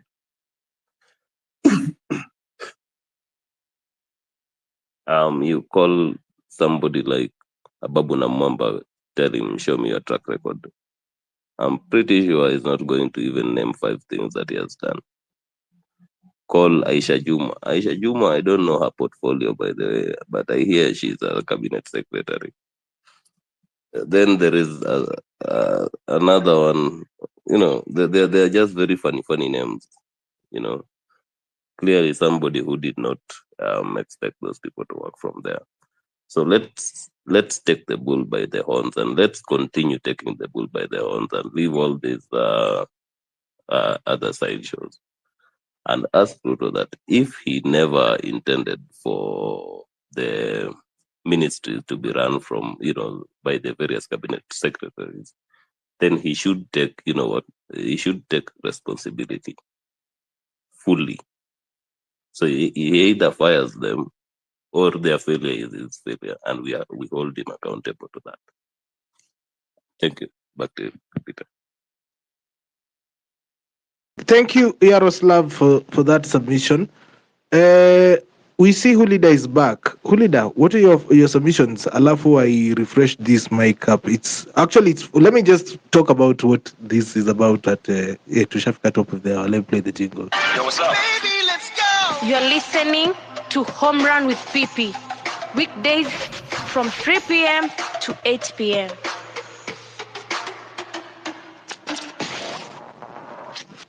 Thank you so much for tuning in. This is Home Run PP, weekdays 4 p.m. all the way to 9 p.m. on X Spaces. Follow me at MC Pepita just to make sure that you can get to, talk to us and also get to know when the space is live. Of course, nimeona watu wengi wameingia hapa hivi kusubmit. Remember, tomorrow Home Run with People will be turning 1 year since we started, and that is one milestone I'll not take for granted. We started off talking about Finance Bill 2023-2024, and we are still here talking about finance bills. I don't know. It's quite interesting, but the most important thing is we have been consistent. I have been consistent. Tuanzia hapo bwana. Hapa hivi I have been consistent, but I'd like to say major shout out to Jay Shiko, who has also been part of my journey. I'll not say this show it will be in anything without her, because also Jay Shiko would co-host to me when I couldn't be able to come to the mic. So maybe I'd also want to say shout out to that, and of course, flowers. Yeah. I also want to big up a couple of people who have been also been here, but I'll let that happen in the next segment when you're on the final hour of the show, that is at 9 p.m. But asante sana Victor Kura, nimekuona pale hivi ndani, also one of our avid listeners. Kuna wengine wamepotelea ndani ya numbers, tulikuanga watu 20 hapa, sasa sahi hata siwezi waona. But anyway, wale wetu wamekuwa wakitune in hapa hivi ndani, wamekuwa wakishare experience zao. Thank you so much, Dennis. Chief guest Abdul Rahman, yeah, they've been here with us. Cleo, I also see you there. Thank you so much for being here and also guiding this journey throughout, manze. So it's 1 year now. Tomorrow, I don't know what to say, guys. Tutafanya nini kesho? We'll know. But on Saturday there's an event, a getaway to Naivasha. If you are ready, you can also join us and go there. But right now, I want to hear from Hulida. Final 3 minutes. I'm going to time you because Hulida, nimerealize unaweza toa speech. So nina kutime 3 minutes. Sorry. Na My tumalize mambo yako. My apologies for that. Okay. So I think I stopped at civic education, right? Civic education, yes, ilikuwa point number 2. Yeah, civic education, I was mentioning that it was a huge drive during the 2010 constitution. We have not seen anything of that sort. The president put a constitution in every household, probably in every pair of hands. And today I would ask even the people who are on this platform right now, how many of us have that copy on PDF, just for some light reading? How many of us have it? How many of us downloaded the Finance Bill 2022, 2023, 2023, 2024, and so on? We got to this point because we don't keep up with what is going on, at least not on a clinical level, which is why the debt ceiling kept on going up. It kept on going up this is something that probably a few people would have noticed, because in the last 20 years or so, the debt ceiling has moved, I think, five separate times, where against the advice of many financial experts, which President Ruto and President Uhuru have not listened to. And we cannot explain how we could run a country on 250 billion 20 years ago, and now we cannot run it on 4.2 trillion. It just doesn't make sense. And the idea that the president is incompetent is not entirely true. He's malicious. He's sabotaging because he has a reason to. He has these arrangements, these ungodly arrangements that he has with the IMF and with the World Bank. They just don't make sense for Kenyans. And I think it was Caswell who put it very well. He said, this is privately acquired debt, but it is publicly guaranteed. So presidents go out there and borrow money. It's almost personal, because he only needs about 205 MPs to raise that debt ceiling. But when the monies get here, they're paid by you and I. And it should be nearly impossible for a president to do that if we could hold our MPs to account for this. So that's why I'm saying it is an involvement of many people. And we don't need to get to the point where now it is a movement where the corrective measures that we need to take are of such a high threshold. But let me stop there. Let's go to what Hanifa managed to do in the last few weeks of this movement. We saw so many people contribute to a kitty that was able to do so much. I don't know. This is just an idea off the top of my head. Maybe someone can streamline it for me. But why wouldn't we do something of the sort and actually acquire a caucus of lawyers who can put the government to task over some of this mismanagement of funds? For example, the education fund, the education ministry, 45 billion was reduced. Agriculture and rural development, 9 billion, health, 7 billion. All those are monies that have been taken from those ministries. It should be unconscionable, and there is a way to push back. But pushing back by agitation can only achieve so much. These are matters that we should put the government to task, the executive, the president to task over in a legal setting, such that it cannot be done. It shouldn't be able to be done. There are ministries that you simply cannot cut funds from. Education is very key. Health is key. Health right now should go back to the national government. Every county in the country right now has either clinical officers or nurses or orderlies who have not been paid because of this kind of mismanagement. Health is so critical that it cannot afford to be left to individuals, which is what the 47 counties right now are being run as.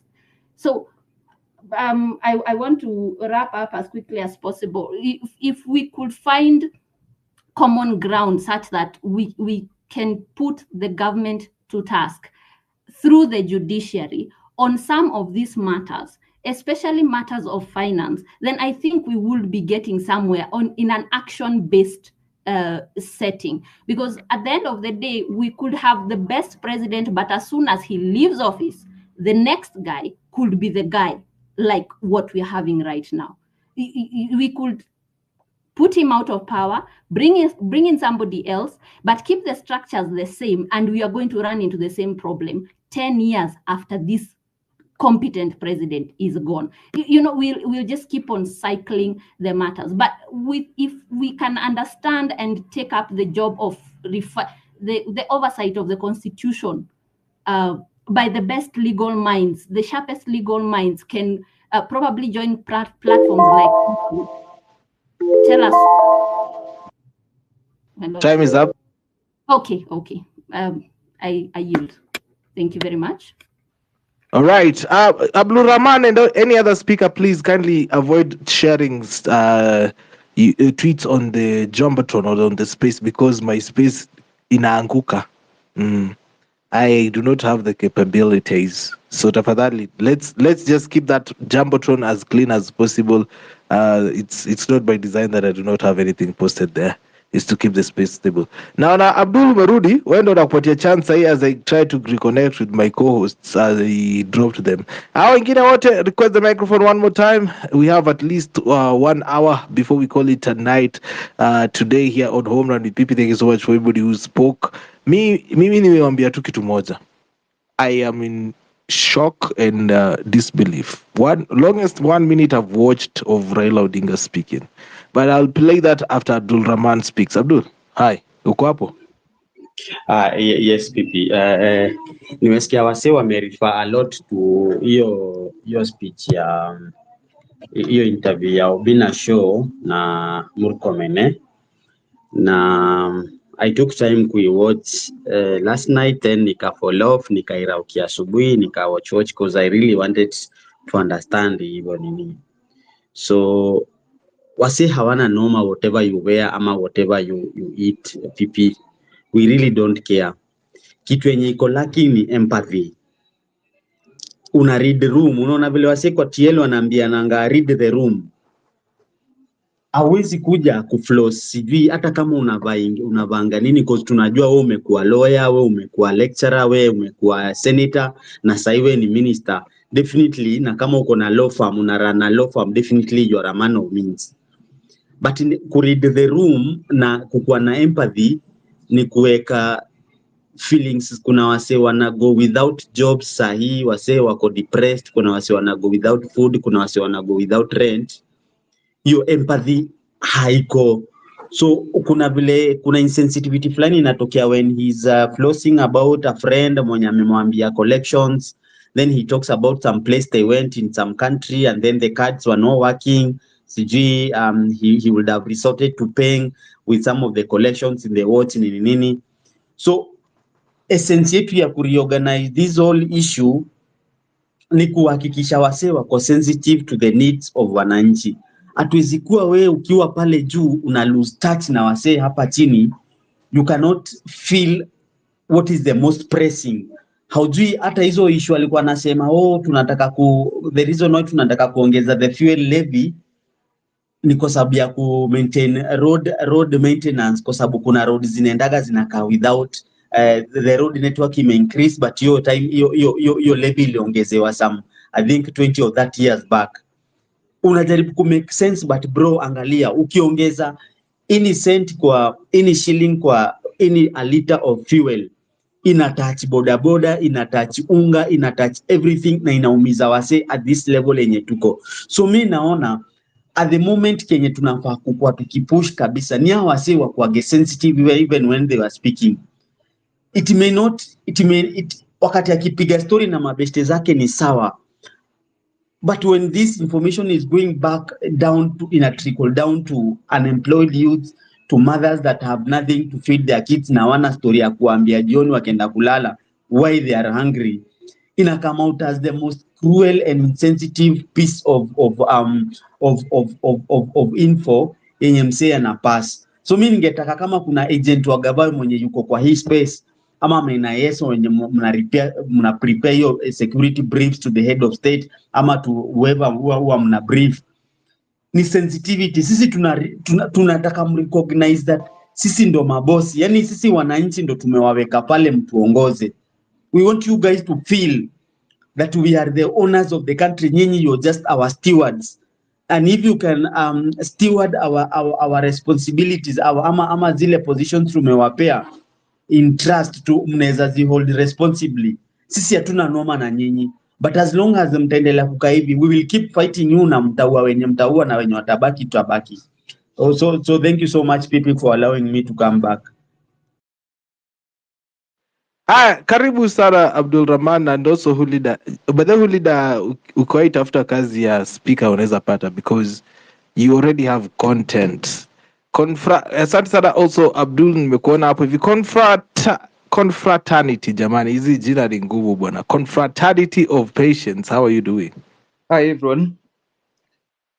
Yeah, are we good? Welcome to the show. Thank you. My name is Otieno. Standing in for the Confraternity of Patients Kenya.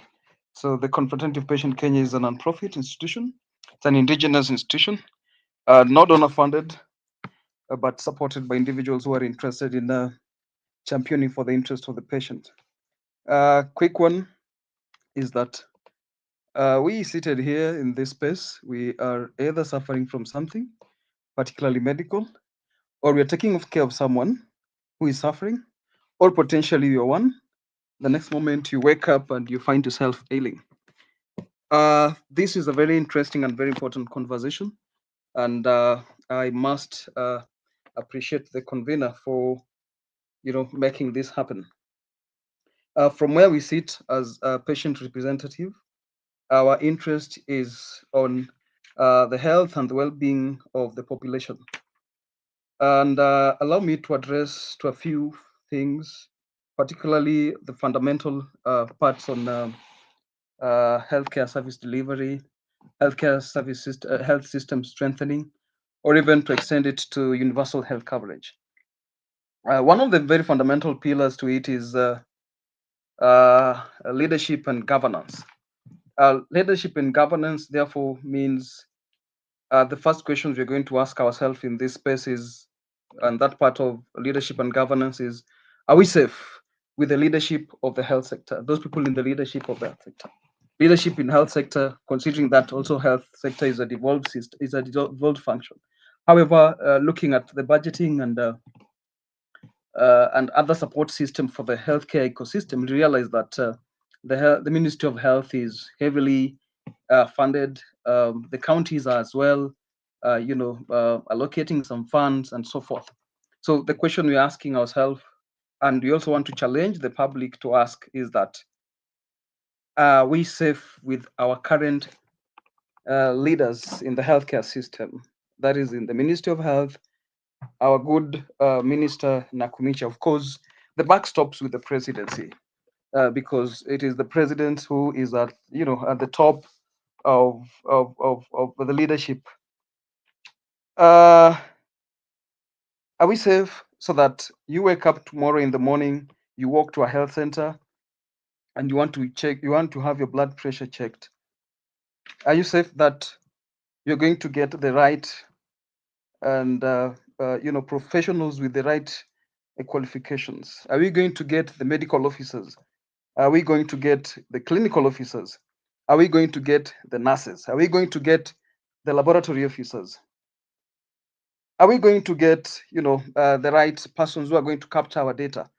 That is the health record and information officers, the HRIOs. Our good people. For us, those who are living in Nairobi and the cities, probably can walk to a health, to a facility, rather you can afford a facility. But the question is, what about the majority who are living in the rural areas and even the urban areas? We also have, hardship zones, particularly for those the communities in the slums and so forth. Are we safe? And even so, to speak to it, the other fundamental part, of course, currently emerging is we have something called triple therapy. I'm sorry, not triple therapy, but triple threat to our healthcare system. One being burnout, two being pandemic. We just left COVID. I think we're still having conversation around COVID and other, scary diseases. Lastly, patient and of course healthcare safety. Of course, for us, we are majorly interested in the patient. Of course, we are not leaving the provider in the equation. So they're looking at the triple therapy, the triple threat. One, burnout. Is our healthcare system well, the health, human resource for health? How our facilities, equipped with the right persons? As a country, we talk about, I just want to extend the HRH part, the human resource for health part, and quickly move to patient safety. How many incidences of, negligence, malpractice, and so forth have been reported? And I had a conversation with one of the ministers who is also a healthcare provider, and he said that, hey, we have good medical practitioners in the country. We have good doctors. We have, so forth, so on and so forth. But one thing scares him off is, the safety issue. Just like Lisa said, that we have the three. That first being burnout of a healthcare worker, two, patient safety, which I'm now speaking to, and the concerned member of parliament, let me be specific, was like, we have good professionals. However, I am afraid what will happen if I go back, or if I go to hospital. What will happen to me? Am I going to come back with another disease? Am I going to come back with a complication and so forth? So having appreciated that we have good, medical practitioners, but the safety part is being driven by the burnout in the hospitals. That means we do not have, sufficient healthcare providers. For us, of course, like we may all know, our healthcare system, the care model is moving from paternalistic model to patient-centered. Paternalistic to mean that it is doctor says it all, it is the clinician says it all, it is the lab personnel saying it all, and so forth. So we are shifting towards patient-centered care. Family, actually, we even incorporating family into it. So the question is, if we are drifting from, the paternalistic model of care to patient-centered care, how are we going to achieve this as a country if it is said that we have over, 6,000 doctors who are sitting at home? We have around over 15,000, 14, thereabout, clinical officers who are sitting in their houses. We have nurses and so forth. We have laboratory personnel who are sitting back at their houses, very much qualified, yet the government is not prioritizing, the interest of the patient. Unfortunately, we see them celebrate how much they're looking for jobs abroad. Yet we, the Kenyans, are suffering. Actually, the Kenya is sick. Our healthcare system is literally sick. And for us as a patient organization, we are not in the business of blaming the healthcare worker, but blaming the incompetent healthcare system and the leadership. My good people, we need to transform the country as a whole. A country cannot grow, actually perform, or even deliver with sick people, sick mentally, sick physically, sick physiologically, and etc. Mental health is a big deal, good people. It's either one of us is undergoing a mild form of it, or even, subtitle that part, that is form, or even that which is expressed. However, as the systems exist, there is no support. So how are we going to be productive? We are indeed a hustling nation. Our healthcare system is past hustle. It's on the bed rest. So this is a conversation we have to speak about. We need to speak about our healthcare system. We need to speak about, the government is speaking about delivering universal health coverage. Universal coverage means now leaving no one behind. However, walk into a facility. For example, let us take an example of someone who is not a government employee, who is not a civil servant. Go with your NHIF, you're a contributor. You have been contributing, probably you're private, you've been employed in a private sector, and you are contributing over 1,500 shillings. Probably even more as compared to someone who is a civil servant employee. You go to a private facility, one thing they are asking you is, are you a civil servant? So the question here is this are we, we need to dismantle this discriminatory, discriminating healthcare system. And of course, this is a conversation we even brought to attention of the ministry, to the PS and so forth. So I'm calling upon our good people to let us not be quiet. Let us report those incidents. You go to a hospital, you see that you meet, there's one doctor, there's one clinical officer, there's one nurse attending to people, and then you realize, hey, what is happening. That's unfortunately it's because of lack of information that our systems are not so well functioning, leading to even other complications within the hospital. There's something called hospital acquired infections, very common. Unfortunately, these are conversations that are swept on the ground, and the carpet. So, good people, as I drop the mic, I want to challenge us to to be ambassadors, and even speak out in spaces where you realize that there's discrepancy. There's yes. Thank you.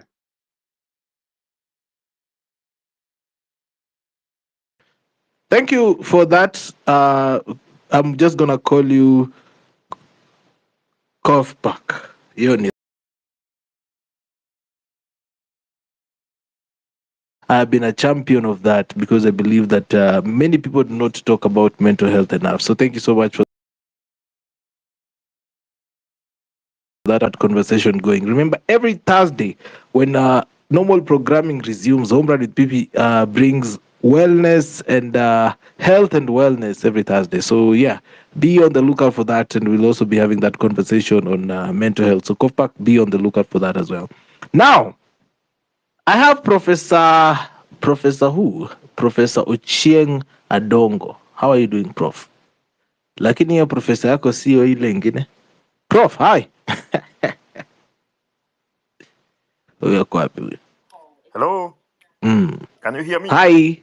Good, how are you? I can hear you, Prof. Thank you, Chief. I'm good. And you? Nice, thank you. I'm good Mm. too. And thanks for the good job that you are doing. It is actually my first time, coming into this space, and I am listening to a lot of beautiful stuff. So, congratulations. Thank you so much. Yeah, so I had just a few things to talk about. Of course, it's not my space, and therefore I'll not take even the 3 minutes. But then it is also important to remind ourselves of the things that we can easily achieve. The last speaker spoke, a lot of things about health, a topic that I think is very close to my heart because I've been in that space for the longest, both in Kenya and the region. But then back to the things that are currently trending in Kenya, talking about the finance bill and whatever it is. And people are talking about Ruto must go and what is not to happen and what we can be able to achieve and all that. But then from where I sit, of course, Ruto must go is a topic that people are talking about. But then we come and then now ask ourselves questions of how achievable can that be? Of course, in the long run, yes, but it's not something that we can just wake up and make happen. So, but then before we even imagine of getting there, what is it that we can be able to do to make sure that at least we are making progress? And from where I sit, our problems is largely systemic, systems. Somebody was making a joke that places like in the US, you can easily elect a dog to go to, the White House and you have your things running. It's because they have fixed their systems. But in Kenya, I'm telling you, even if we are to replace Ruto with the systems as they are, then it will be the same things. Many a times Kenyans speak so well, especially when they get platforms like such as this. But then you will also realize that I think nearly, and I stand to be corrected, nearly all Kenyans are corrupt. What they lack is just the opportunity to exercise their corruption. So you will replace Ruto with somebody else, and then the same thing repeat itself. So what is it that people can do to make sure that some of these things are fixed? We are happy that the Gen Zs and their revolution were able to achieve things like the finance bill is now down. But that done, what is it that we can do next to make sure that at least progress are made as we go to the farthest end where we want to even remove the president? So the issues of system, that is what people should be looking at. The law. Look at things like CDF, for example. Uh, you go to the village, and many times when I go to my village, you find women queuing and grandmothers crying and dance. Some of them dancing for the MPs when they are given some 5,000, checks for their bursaries for their children. But this is money that is not supposed to be, you know, uh, disbursed by by members of parliament. Because if these are legislators, and if you look at the constitution, I'm not a lawyer though, I'm a public health officer by profession. So, but if you look at the CDF Act as it is, then you realize that the members of parliament have a lot of say, and that is why they use it to manipulate people. And that is why, as much as we are saying these MPs are bad and whatnot, when they go to the villages, they become the village heroes. Why? Because they have given some mamas some 2,000 shillings, some 5,000 checks for their bursaries. And in the village, that's a lot of money, because if your child is in a day school and they only need 5K between them and education, and someone gives you that, they begin to think that these MPs are small gods. So things like fixing the issues around CDF and how it should be managed is something that is very important. An MP goes to the village and builds some latrine or a toilet somewhere and brands his name as, so and the patron and whatnot. It's bullshit, because this is not the MP's money. But when our people sees that there is this toilet and it has a honorable somebody's name, then they think that this is a big favor. And without this honorable member, they would not be having that toilet. But then this is not that MP's money. So can we be able to fix some of these things so that we have a system that works and is working for all of us? I think Kenya is the only country in the region. I'm talking about the region because that's why I've practiced my trade. I've moved to Uganda, South Sudan, where I currently live, Tanzania. Yeah, and realized that it's only in Kenya where people are fighting to get government jobs. And there are so many friends who have approached me. Oh, Max, can you give me some small money or just lend me some money? I got an opportunity with this county government and they need 2 million shillings, and I'll be able to refund you probably when I get my first salary. I should be refunding you every month until I clear I clear the whole amount. Then you ask yourself, so if you had the 2 million and you want to bribe for a job, and this job many a times you ask them and they tell you it's about 100K or less, a monthly pay. But someone wants to bribe with 2 million to get a job that they're going to earn 100K. And the answer is simple without even asking them.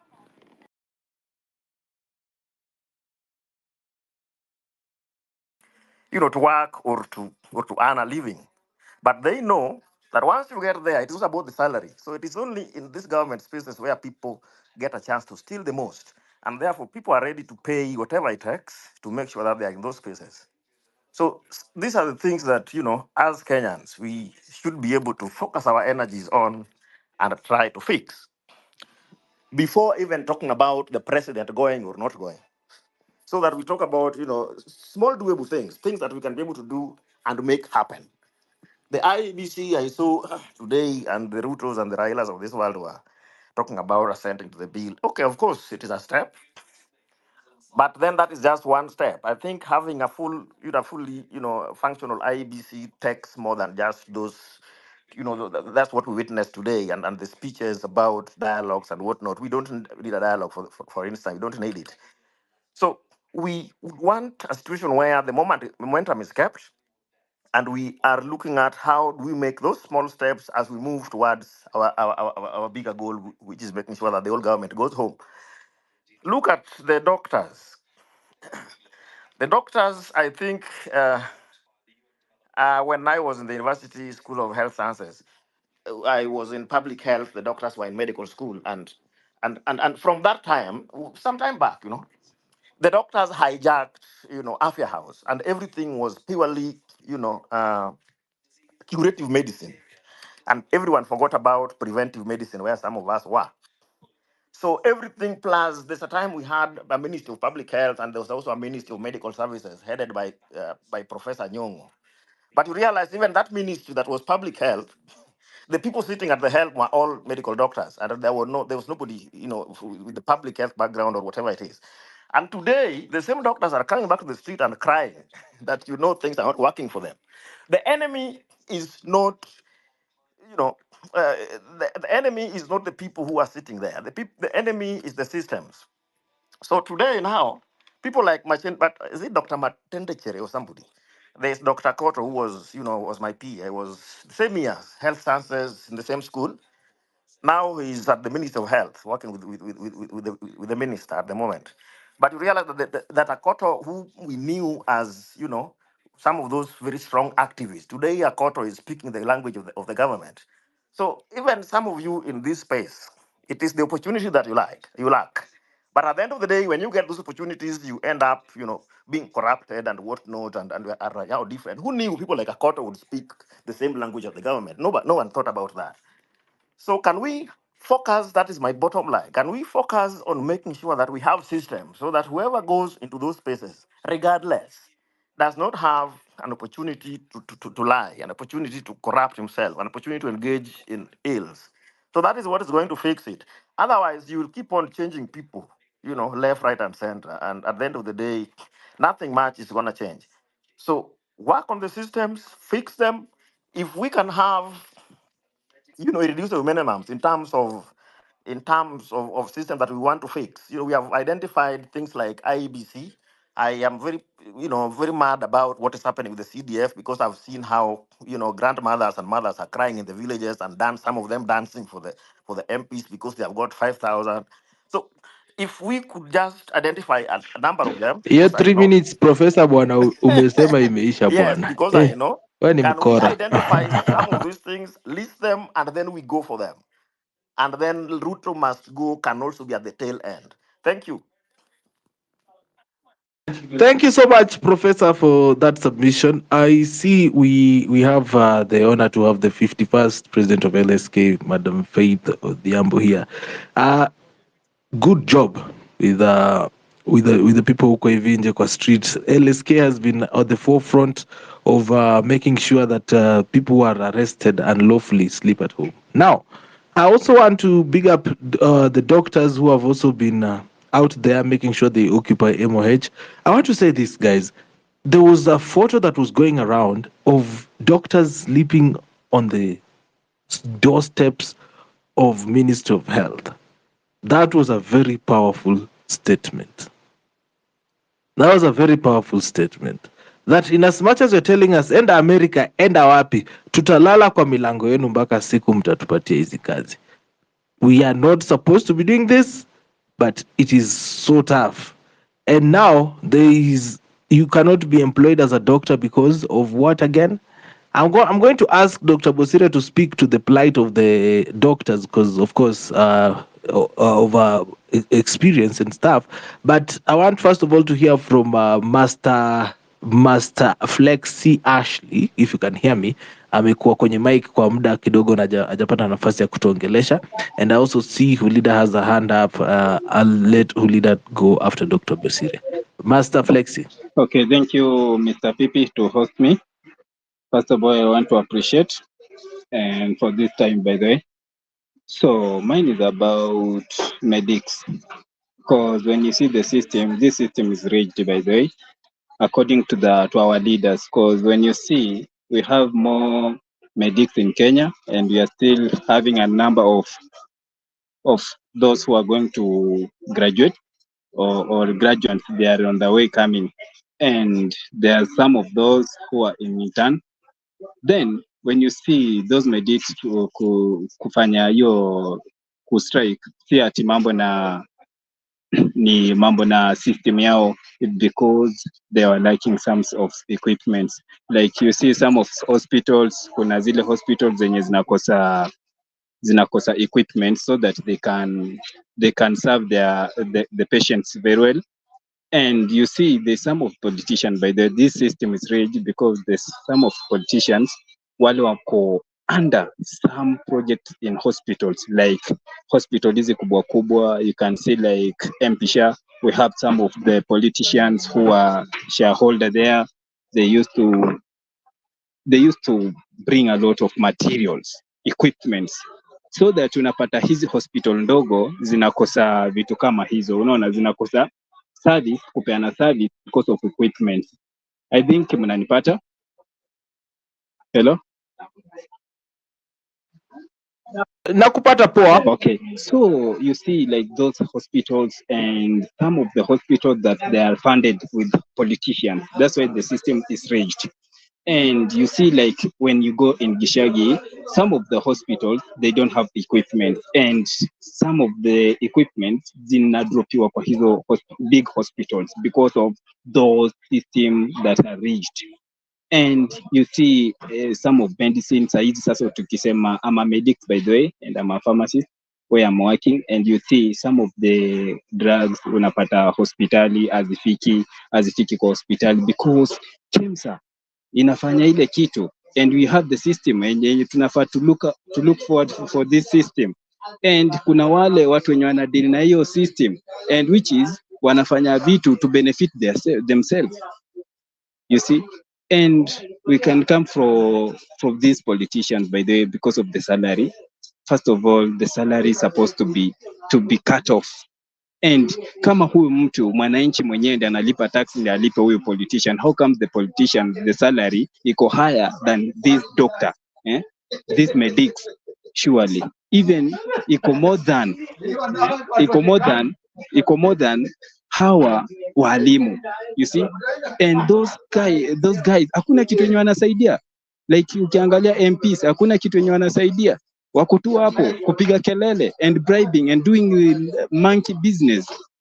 This system is rigged, my brothers and sisters. We need to stand firm by the as a Kenyans, then to say we need to remove all these systems. Ani watu watoke kwa system kabisa. As my professor vile ametoka hapo akasema, the system, shida ni system yetu, shida si sisi wa Kenya, shida ni system. Wale watu wenye wako kwa system wanafaa waondolewe na waende. Yeah. Thank you. Asante sana for that. Dr. Bosire, what do you have to say about the current Occupy MOH conversation? And let me tell you something, guys. For the first time, I'm seeing maandamano where people are going and are getting pilau yenye iko na ndizi na kachumbari. Mimi unajua sijaitamani kwenda maandamano. Ina slap mtu wangu, na imagine tu unaenda pale hivi kwenye maandamano kidogo kidogo hivi, umelala pale hivi, umeletewa chai. All those people that are sparing 200 shillings, 300 shillings, 1,000, 20 bob, 5 bob to make sure that the people are putting the voice out there. Don't stay hungry. This one is for you. Now, I see Dr. Bosire ako hapa. Dr. Bosire, can you hear me now? Nakusikia. Yeah, talk to me about all this.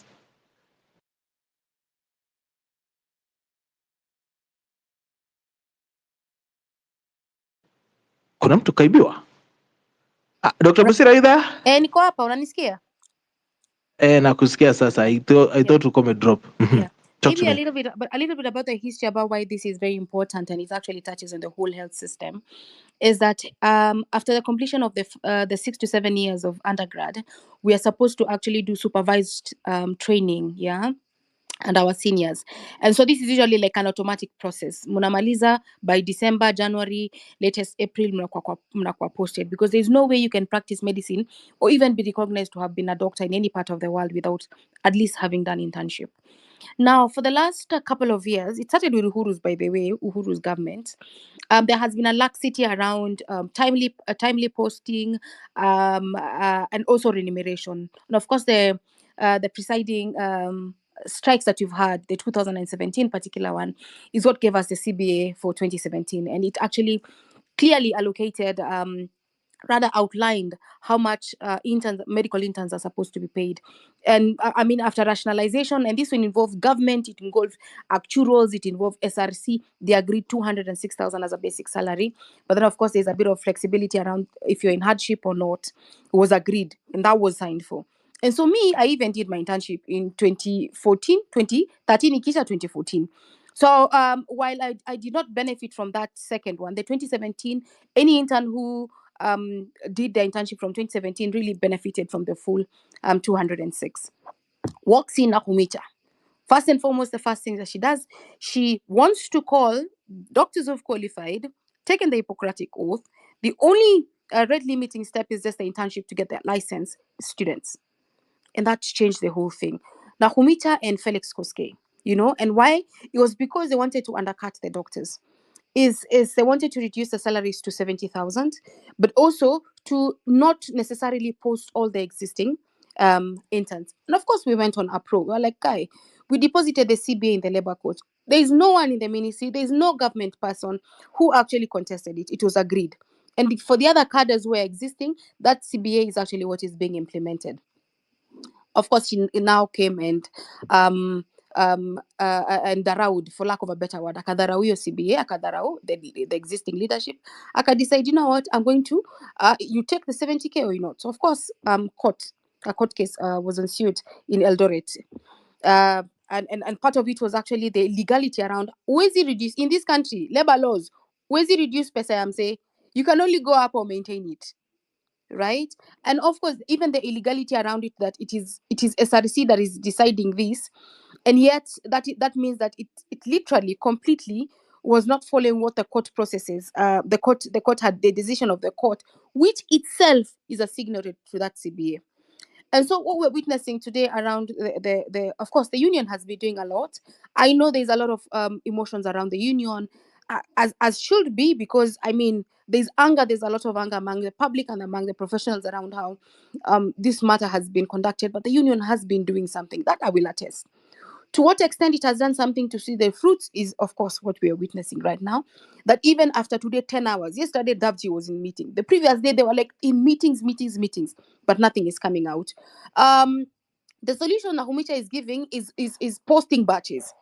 By the way, at the end of this year, we are September, October, there we're going to have another new batch of doctors who've graduated, who need to be posting. So we'll be doing 2 years. So we'll always have that backlog. Now let me bring it to you, why it's critical for you. Now, if you go to your casualty, in every public hospital, it's run by clinical medical interns, clinical officers, and nurses.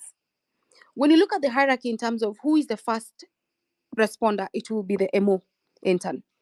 After the MO intern, it's the CEO. And of course, but I mean, that is in terms of responsibility, but people work collaboratively. And so to be able to say right now, I swear usijipate hosi yoyote iko mashinani or your relative. I'm just telling you the truth. The overwhelmingness, the overstretching, the burnout, and the confraternity colleague here spoke about it. Burnout, it's just too much. And so people are leaving. The other story that you guys are not being given is that our numbers have been progressively reducing over the years. And now we are 50 million. If you go to KMPDC, less than 10,000 doctors are practicing. So for us, imagine even as you're tired, you're saying, me, I was one of the big proponents, people, tokeni, ishieni, because if they don't value you, leave. But then I'm like, we will run to where? We are going outside there, we are facing racism. We're going outside there, we are mistreated, we are treated badly. We become like second-class citizens. Why?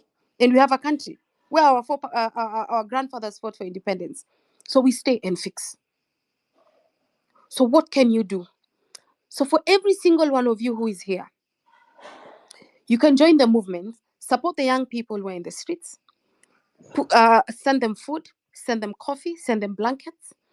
But above everything, manzi msiachilie hiyo hashtag ya Occupy MOH na Nakhumicha Mashugo. Na kama bado mnasikia tu Ruto pia ishie, pia ongezeni ya Ruto must go. Because now Ruto is not just necessarily a physical evacuation of the office. It's actually a philosophical movement that is saying, we don't want anything bad. We don't want bad governance. We don't want corrupt leaders. We don't want misappropriation.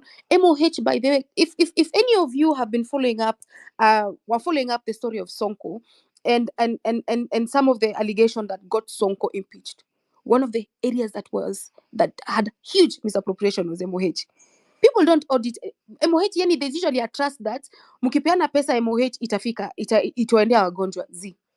That money goes to per diem, that money goes to big vehicle, that money is wasted. Moranga here, before this man right now is in court, the former governor, he said, I didn't pay healthcare workers because I wanted to invest the money first to earn interest. Like, where in this world do you make such a decision? Another day he bought vehicles and said, I opted to buying vehicles to go and rewarm children. I totally understand the importance of deworming children, but hey, you do not steal from the right hand for the left or whatever the other way around.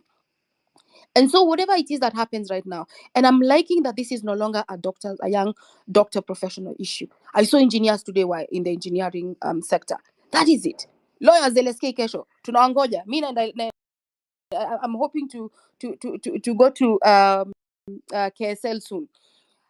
Every single profession must be dignified. Wazazi wetu hawezi kuwa wametupeleka shule all these years, or even some of us who've been fortunate to get scholarships to actually come and live miserable lives. And then we are told, leave the country. And go where? For those octogenarians to leaders, you saw them, by the way. Most of them are our patients, you know, literally with old age related illnesses. And I'm not discriminating, I'm just stating facts. And so for me, they should rest. Wanafaa tu retire wanze, retire to wache young people lead this country. We have solutions for this country, but the fact still remains. Man, Nahumita must post doctors, and she must go. By the way, any anatoka, that I have never seen incompetence of the highest level. And to speak facts, this purported cabinet secretary is a political appointment, of course, and she has no qualifications. She has no capacity and competency to actually lead. If you remember when we went on this 56 days of strike, we decided to now literally audit her qualification. We wrote to the universities. Hakuna kitu kama online pharmacy. Hakuna kitu kama PhD. She even went and edited her LinkedIn, if you look at it. Everything was a lie. The only one particular qualification that she has that we recognize is the certification from KMTC. Beyond that, she has nothing else. This is the person who's making decisions about your health. Even if you're getting healthcare through the private sector, she still is making the decision, because PPP, if it's coming to equipment, if it's coming to cancer management, if it's coming to other governance, if it's coming to insurance, every single thing, this person is making a decision about it. Her hand, yeah, and PS. Our PS is an ECD teacher. It's a person who I really respect. But I mean, my fundamental question is, man, the education sector needs you. Uko kwa ECD and support Ministry of Education. You're not going to become a PS of health. The other day she wrote to me inbox. She could not even differentiate between KMPDC and KMPDU. Basics like that. And even when they speak, you just hear the cognitive dissonance completely about healthcare. If we want, this is a revolution that is saying, me, I want to be in the hands of Professor Public Health Specialist. I want to be in the hands of an AG who literally is making the right decisions for this country. I want to be in the hands of an interior minister who is not going to shoot young people. I want to be in the hands of a qualified agriculturalist who is not going to sell stones and poop for goats as fertilizers. And fertilizer which is donated to us from Russia disappears. You hold those people accountable. There's a level of accountability, there's a level of integrity that comes with professionalism. And it's not just tied with a position. It's also tied with our ethical background, which is attached to our profession. In 2017, we actually removed the Minister for Health, then Dr. Mailu, from the register of doctors because of his conduct. He's never come back. P.S. Muraguri, the same thing we did. They don't have a face in the profession. And by the way, if you're in spaces, professional spaces like ours, it's very important to organize within your professional body, and they respect and recognize you. And so there has to be ways in which we put professional persons. Now, wasipofanya kazi vile Mailo akufanya, we just send them out, and we disqualify them completely. That's what we need to do. So that's a background. So Nahumicha must go. Interns must be paid, and paid dignified salaries, 206 and hardship thousand. You know, and that you need gross by the ukisikia na bonga, you need gross.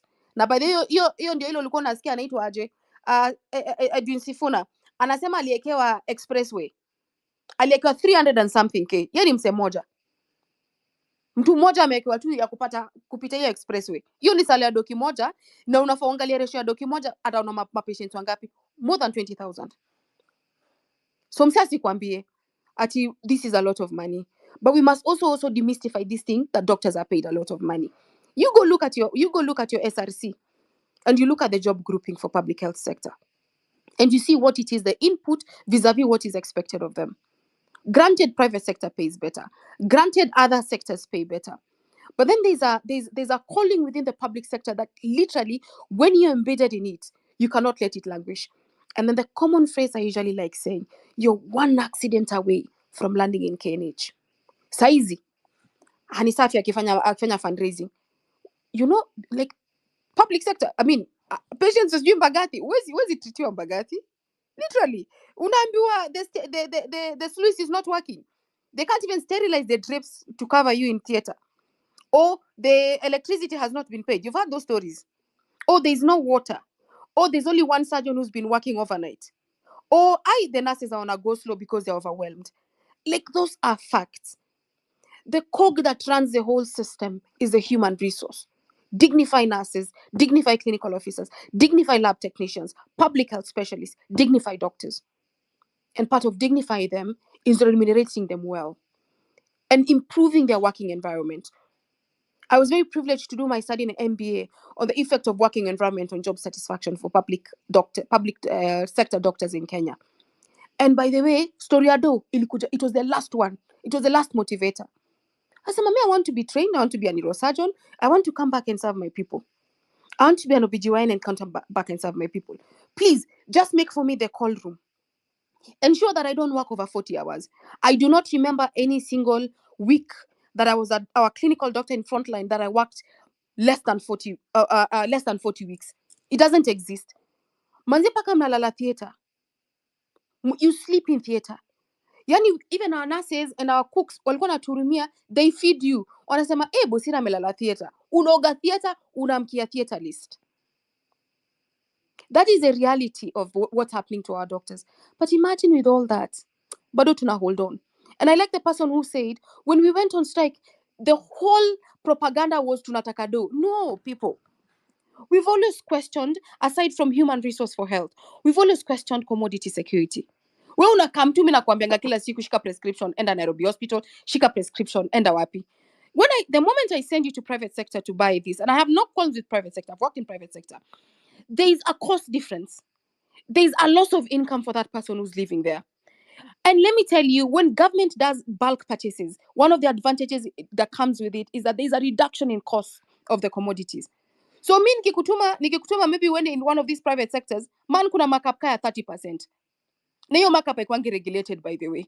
Msi anaweza decide. That's why in utakuja gava ulale one night, ulipe 800 shillings, but you sleep in one of the tier 1 hospitals, you pay almost 20 to 30k. Because of that, I mean, it is a market that has failed completely. One of the markets that have failed completely because of regulation is that.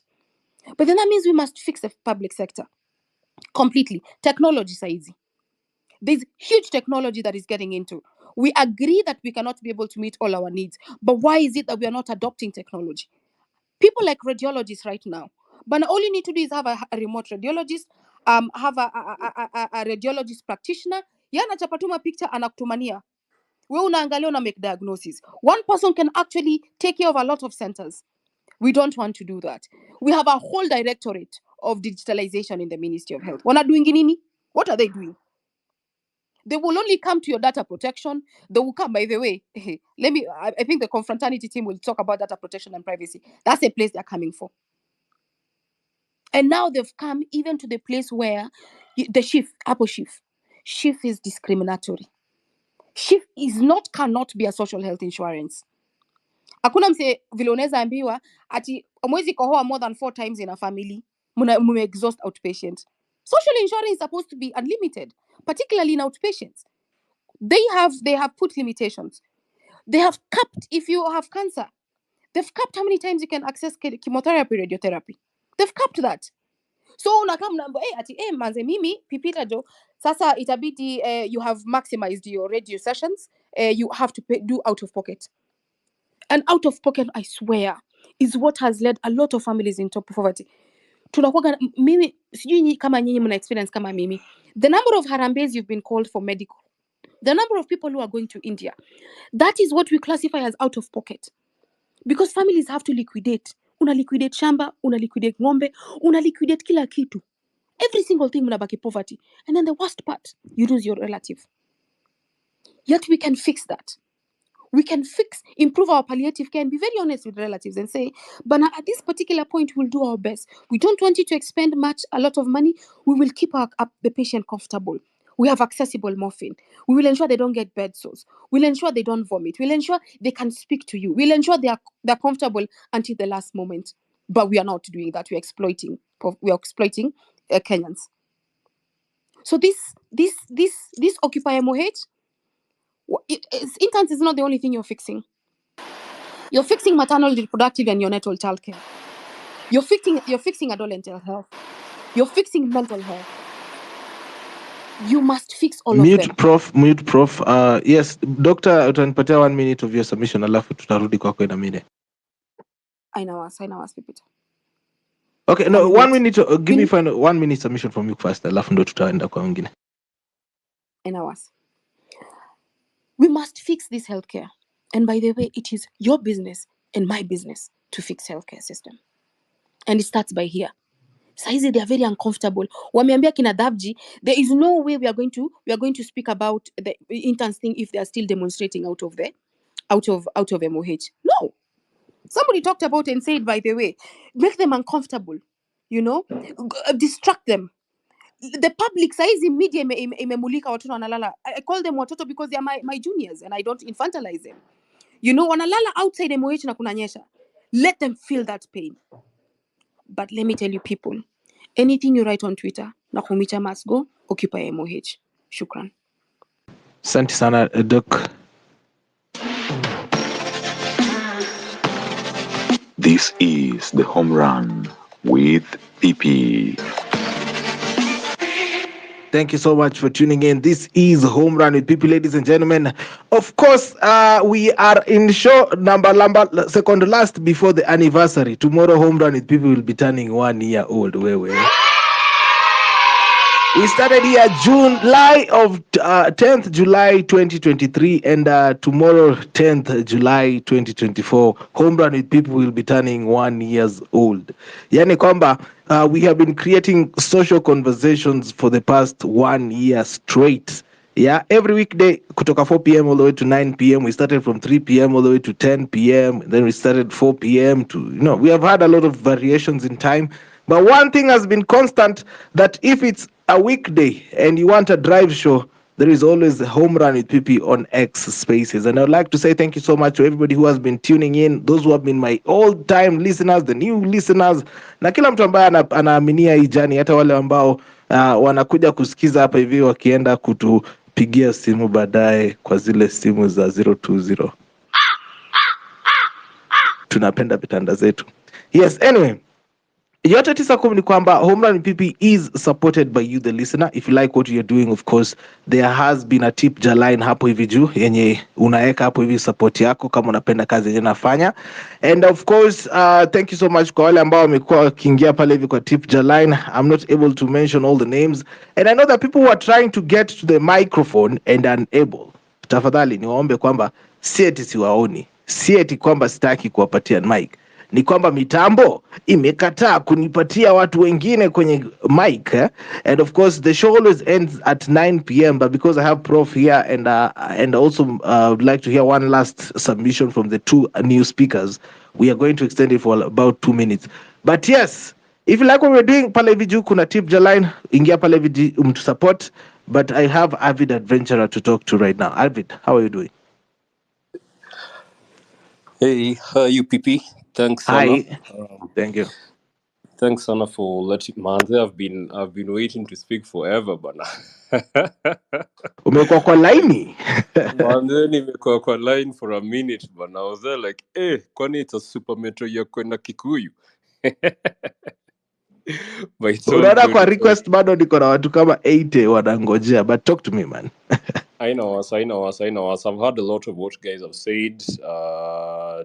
The good doctor, ameongea sana, vibe ya MOH and what's happening over there. There was a prof who was over here. My Luo people, I respect you all. I'm one of you. So yes, I love the, guys are learned and stuff and speaking. Let me say this. I'll just try and put in a few points. First of all, someone spoke about trying to change the system. Na akasema all of us are very close. The only reason why things are not changing is because we're all getting on the outside. We're on the outside as we look in, and the minute we get in, because of the way the system is, we end up just doing the same thing. And in truth, that's actually very true. Everyone is just one meal away from changing. Venyao we are one. We are a job loss away from poverty. It's also in the opposite side of it. We are also an opportunity away from being corrupt. Now, with that said, my father has always taught me about integrity. My old man alitupeleka chuo. We are 10 kids. I'll peleka all of us. He always takes so much pride in the fact that he stole from nobody.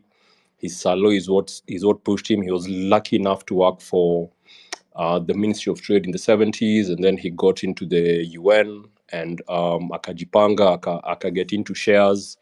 Na hizo ndio vitu zilifanya at least he was able to ensure all of us went to school. Now, I won't say all of us are successful, but at the very least, we all went to school, and that's something he takes so much pride in. So for him, integrity has always been everything. So I feel in the same breath, we need to make integrity something really, really, really huge. I remember when Ruto won, I felt so crestfallen because in my head I was like, yani integrity means nothing to people in this country. For us, it's just, as long as the more you've stolen, the more worth it you are to be a leader. And you see, that's now the problem that we are creating in this country, because someone who's from corruption or who has been involved in corruption cannot change a system that benefits him or her. So ndio maana unaona when guys get into these positions of power, they no rush to change the system. In an ideal scenario, if the system works, if you benefit from it in any way, if you benefit in any way, you're supposed to be the first one saying, I resign. I tender my resignation because guys have seen me buy a car that I cannot explain, or guys have seen me wear a watch that I cannot explain, or guys have seen me open a club somewhere and they know how much I earn, and they've seen me in the public light for the last 10 years and know that I do not have the funds, the prerequisite funds to open a club worth 30 million, for example. But since our system does not work, it keeps enabling these people and emboldening them to do what they shouldn't do.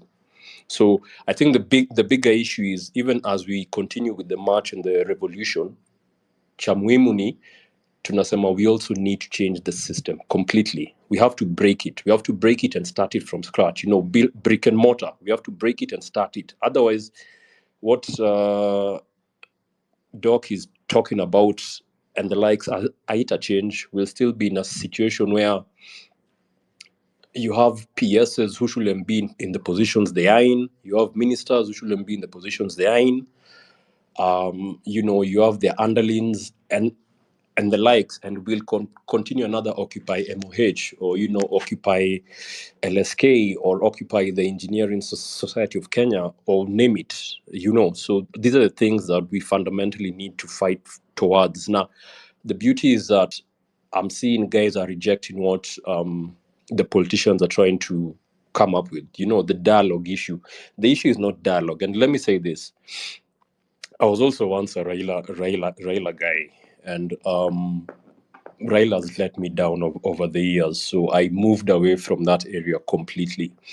What you need to understand is that Raila is just, we've always said that he's advised by the wrong people, but at some point I believe human beings must own up for their mistakes. It can't be just advisors. If a king is doing wrong, there's only so much his advisors can tell him. At some point, it's up to him to own up to his mistakes and decide to do the right thing. So in this regard, I believe Rao just likes being the center of the conversation. That one has never changed about him. It will never change.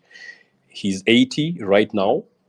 If he didn't change 10 years ago, if he didn't change 20 years ago, there's no way he's going to change as an octogenarian. He can't change at 80. Do not expect any change from that perspective. But at the same time, do not believe that he purports to speak for the revolution, for Gen Zs, for millennials. He doesn't speak for any of us.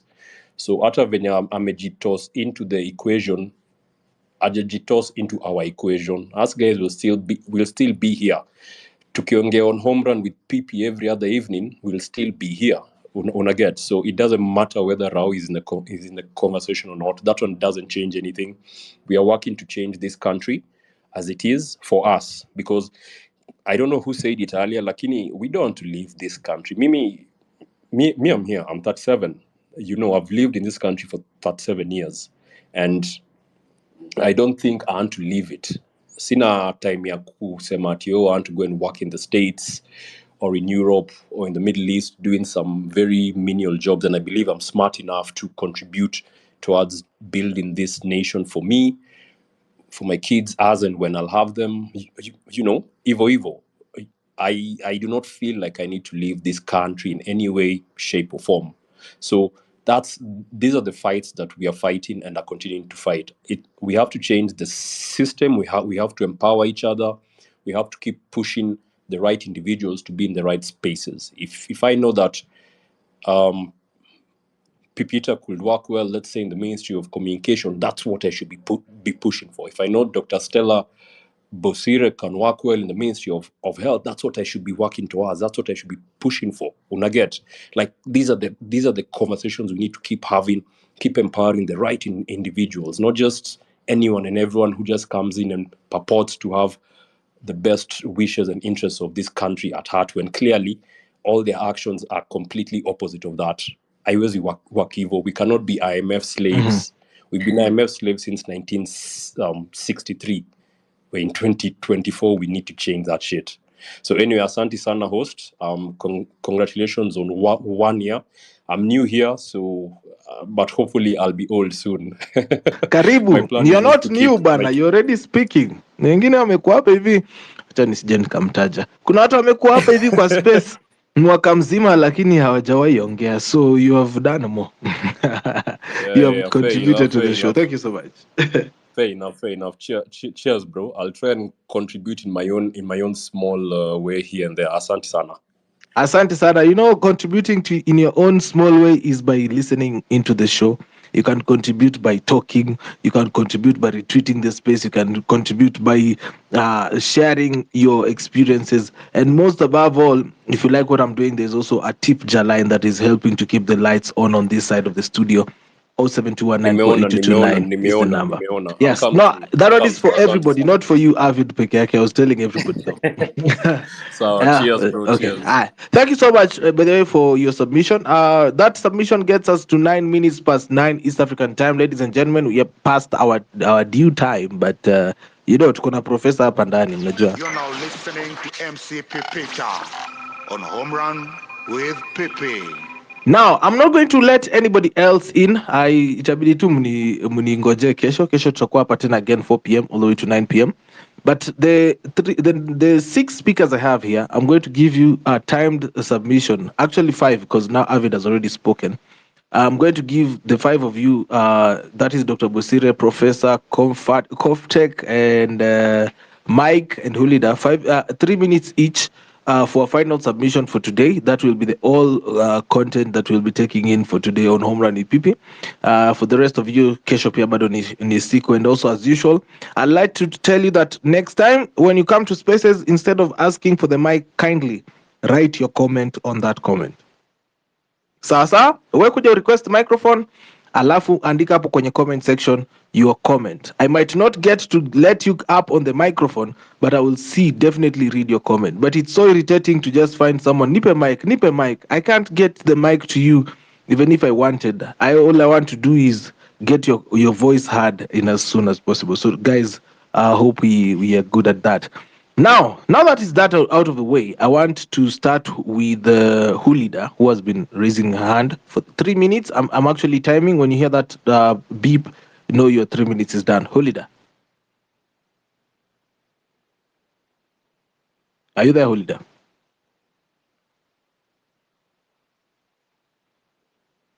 Hulida?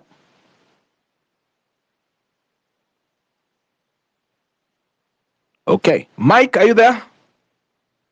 Yes, I am, Pipita. Give me 3 minutes of your Closing. final submission. Closing remark. Thank you. My closing remarks is, guys, kindly let me just come from where I come in my belief and as a spiritual person. You know, when you look at everything that is happening in our country right now, you find that even in the Word of God, some of these things happen in the king's palaces. Let's take, for example, mtu kama Daniel.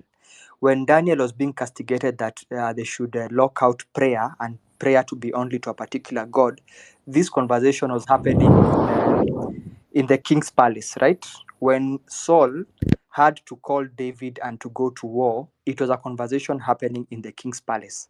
When you see the president calling our bishops, when you see the president having all these political leaders going to State House, these are things that are happening in the king's palace. I know where we are heading to and where we are. Hatujafika hapa kibahati. this is not by chance. You know, there's a clip I had made the other day, nilikuwa nasema, the children of Israel did not discover they were oppressed a year before their bondage fell. It had been an ongoing oppression. It had been an ongoing generational cry that had been taking place. And when you look at this country, hii kitu ijaanza na sisi. Our great grandparents walipigana na mkoloni, our grandparents wengine wakapigana na Moi, kina David Ndii wakapigana na Moi pia. We had the likes of Matiba. This has been an ongoing challenge, right? So let us take the opportunity to know that even in this, it is not just happening because we have a problem. This is something that is happening and has been happening. And the president right now, anapoangalia, hafikiria hata anapigana na watu wa kawaida, hata yeye mwenyewe pale yako in his own conversations. Probably this man is fasting because haelewi nini inaendelea. So I pray to all of you. I know this is a nation that has been in matters spiritual, whether it is through our education, through IRE, whether through CRE. Spirituality is part of us. Go to your God and tell your God to give you the strength to persevere, to keep on pushing. Even in those churches, even in our mosques, let us go out there. Let us set the agenda. We are praying for strength. We are praying for comfort. We are praying for the way forward. And I can tell you, hii vita haishi hivi. These people are the problem that they are seeing right now. Wameona, these people do not want any other thing. We are not asking for dialogue. We are not asking for any other thing. Our mind is resolute. Today, the IBC is being formed because we want to start making recalls. And this thing is going to happen. We all owe it to each other to have the strength to pull through. That is my last submission. Thank you. Right on time. You have kept time. I want to go to the next speaker. Thank you so much for that, Mike. Kofpak. Hata mimi najipatikana. Kofpak, talk to me.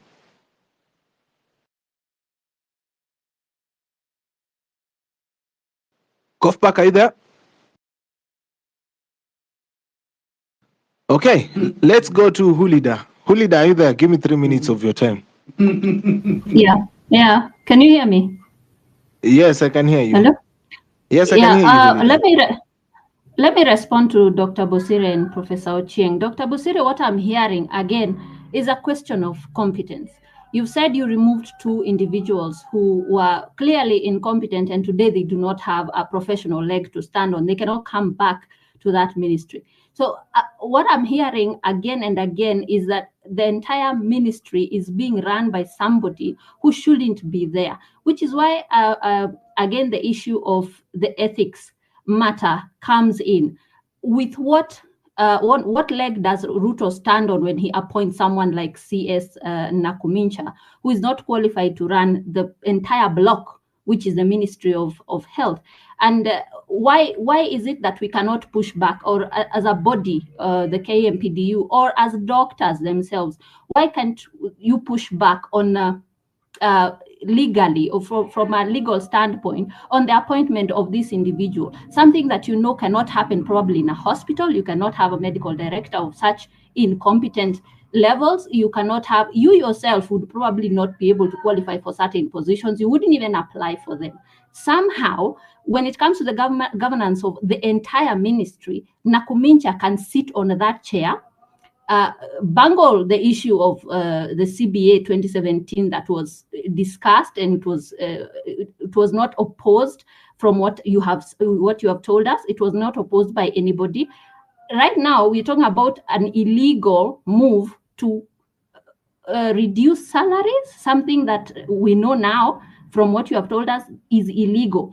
If it is illegal, this is a minister who has attempted to do something that is very much under the law punishable, but she's not being punished. Why aren't we taking her to court? What is it what's the missing link between a government minister being able to attempt to do something illegal and not being taken to court, which I know probably somebody else, a doctor, malpractice, these things happen. People go to court, sums of money are paid, doctors lose their licenses, but the minister is somewhat immune.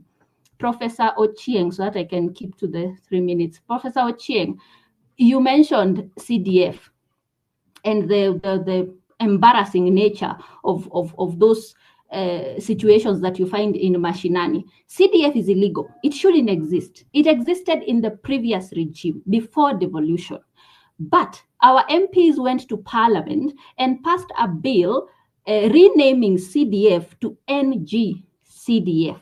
That is bad faith politics. At the very least, the MP who brought that motion to Parliament and all the MPs that passed it, by now, as citizens, we ourselves, we should have recalled our MPs on that alone. CDF was an initiative to bring money down to the constituency, and it was not a kitty that was supposed.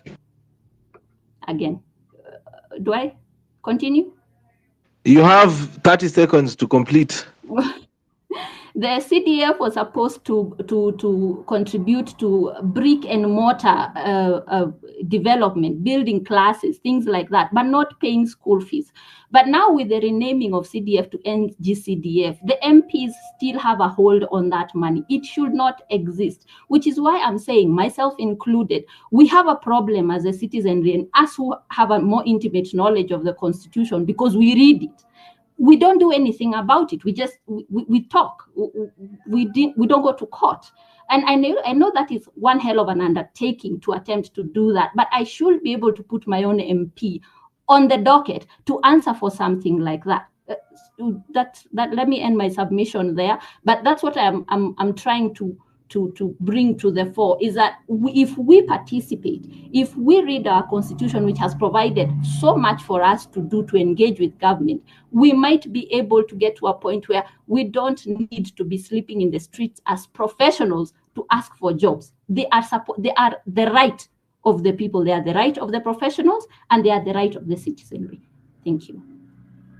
Asante sana for that submission. Hugh Leader gets us to the final two submissions from Prof and Dr. Bosire.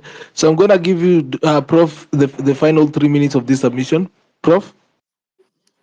3 minutes is too much. One is about Dr. Bosire, because I know she's has access to the Camp PDU leadership. And from where I sit, Camp PDU is one of those unions that is, is going the NAT way. NAT is very strong, but you talk about NAT today, you don't even know what they're doing. Camp PDU is headed that direction.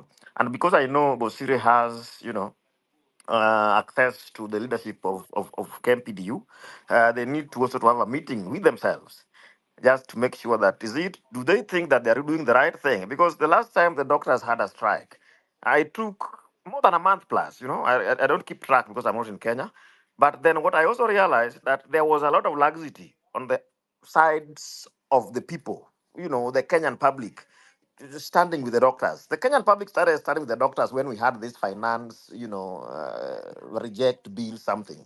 But all along, when the doctors were themselves and calling for the, they were on strike and trying to agitate for their issues to be heard, Kenyans were very reluctant, and I did not see Kenyans joining the doctors. But believe you me, when doctors go to strike and Kenyans are just okay, then that tells you that there is a problem with the country. There's a problem with the doctors. There's a problem with the union.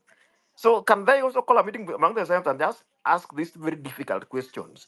Because Camp PDU as it is today is completely rogue. It is not the Camp PDU that we used to know. The leadership of current Camp PDU is at their worst. So please, tell that team that whatever it is that they're doing, we are not happy.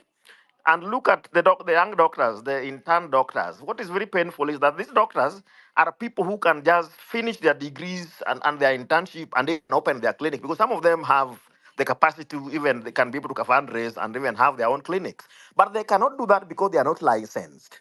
So can KMPDU tell us the truth? The return to work formula, were these doctors, the young doctors included? And if so, why are they not being posted? Were these doctors posted? For 1 year, they finished their whatever training, because internship is part of training. That's how the government has caged it. And then they can be able to do whatever it is they want. But now, holding people at ransom, at a hostage, that, the doctors, they have finished their degree, they cannot do anything, they are not licensed, and they are there at home with their parents. That is very unfair. So, Dr. Busiri, please talk to your leadership. And lastly, for people who are employed, like many of us, I am also employed. People, you guys should just learn to keep quiet. People like Raila Odinga, Just keep quiet, because myself, I don't know how many messages in my inbox, both Facebook and X, of people just looking for opportunities. Some of them, very much qualified, but they just want an opportunity to just even to volunteer. They don't get those opportunities. So if you know you are comfortable, you are getting your salary or you are whatever it is, the only thing you can do to this movement is to keep quiet, but do not lecture us. People like Raila Odinga coming in and telling us how they want to change, how they want dialogue. We don't want dialogue. We want young people also to be beneficiaries of what's happening in this country. Thank you. Thank you so Asante much, sana. Prof. Asante sana, Prof, kwa kutupatia your final submission. I see Dr. Bosire is here with us. Dr. Bosire, I know there's so much to Yeah. unpack. I know there's also someone who was there talking about Chief. If you are able to create time tomorrow, we can meet here again tomorrow and talk and unpack that issue of health. It's something that is near and dear to me. And I also wanted to talk to Governor Actually, Kivuda also to come through. Yeah. Actually, Pipita, I could confirm right now that I can mobilize a couple of technical experts for tomorrow. And then I think we just unpack shift for everyone, one after the other, the good, the bad, and the ugly. That I can be able to do. Okay. Quickly just responding to Prof, I hear you, my proximity to the leadership. I've always used that proximity to be able to create change.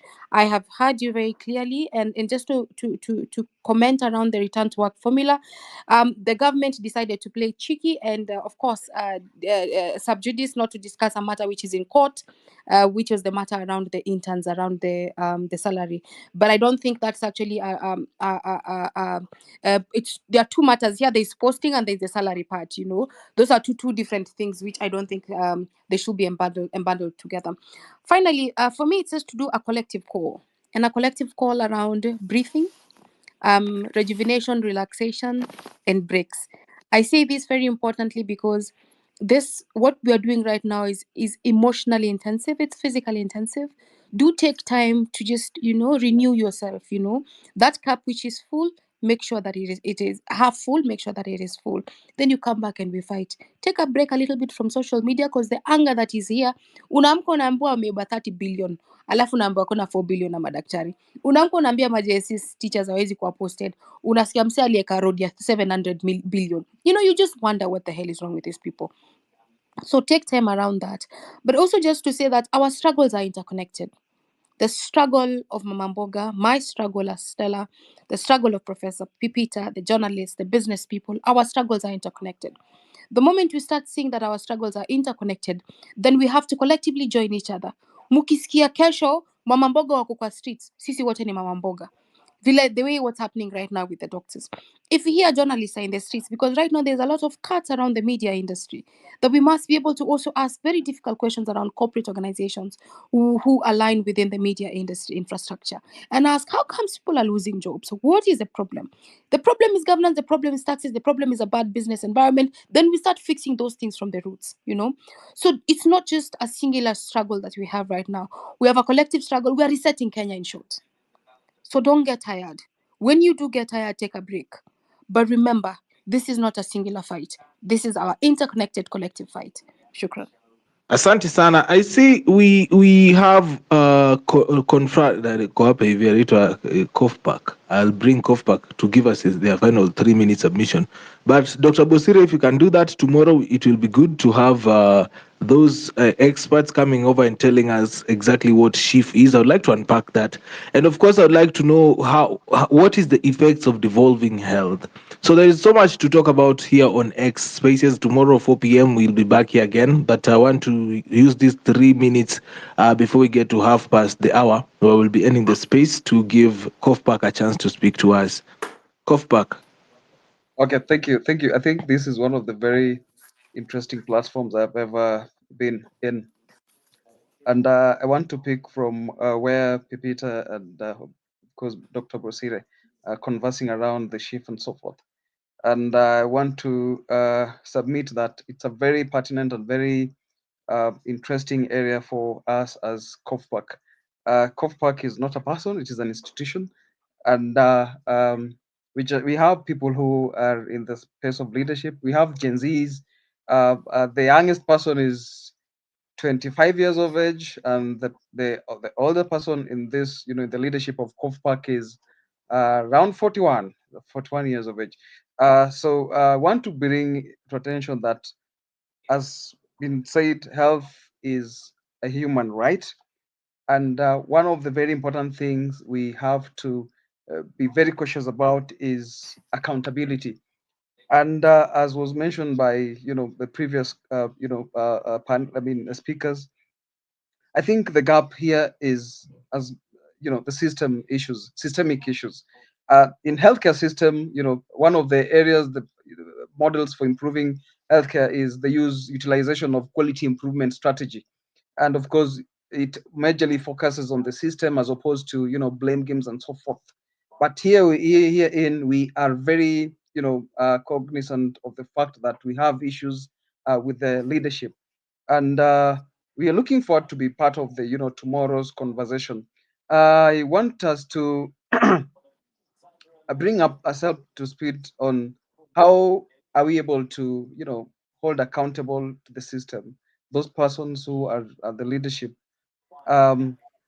If we fail to evaluate and speak to the prevailing the reasons as to establishment of those leadership, particularly on the purpose, the mission, and the values, and so that these people at the spaces of leadership are not able to stick to them, then unfortunately we may not be able to track what is important to us. I want to let us know that the healthcare ecosystem as it is, the major stakeholder is the patient. The major stakeholder is the healthcare service seeker. So I don't want to speak much. However, we are looking forward to being part of the tomorrow's conversation. Thank you. All right. Thank you so much, ladies and gentlemen, for that. Thank you, COFPAC, Professor Dr. Basire, Hulida, and the other speakers who have been able to speak to us. All the listeners who have been able to pass by today's spaces, I'd like to say thank you so much. And I'm grateful to everybody who finds time to be on the home run with PP. Tomorrow is a very special day for us. We are having a conversation on social health insurance fund, of course, and we will be also turning 1 year of home run with PP. It's not easy to sit down on spaces, Jamani, hata mimi. It's not easy to sit down on spaces and just talk about things. And of course, the fact that the listener, has made sure that home run with PP has kept the lights on. Asanteni sana. I'd like to say on Saturday, we will be headed out to Naivasha to go and celebrate home run with PP 1 year anniversary.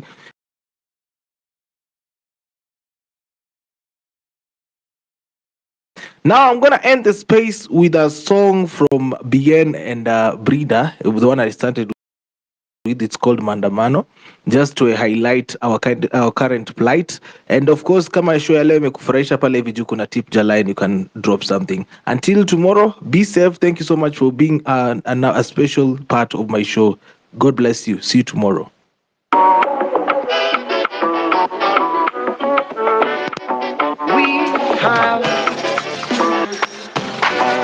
This is the home run with PP. We have a youth bank that, if not properly handled, can be a time bomb that can blow this country to pieces. This is Hendrik Sound.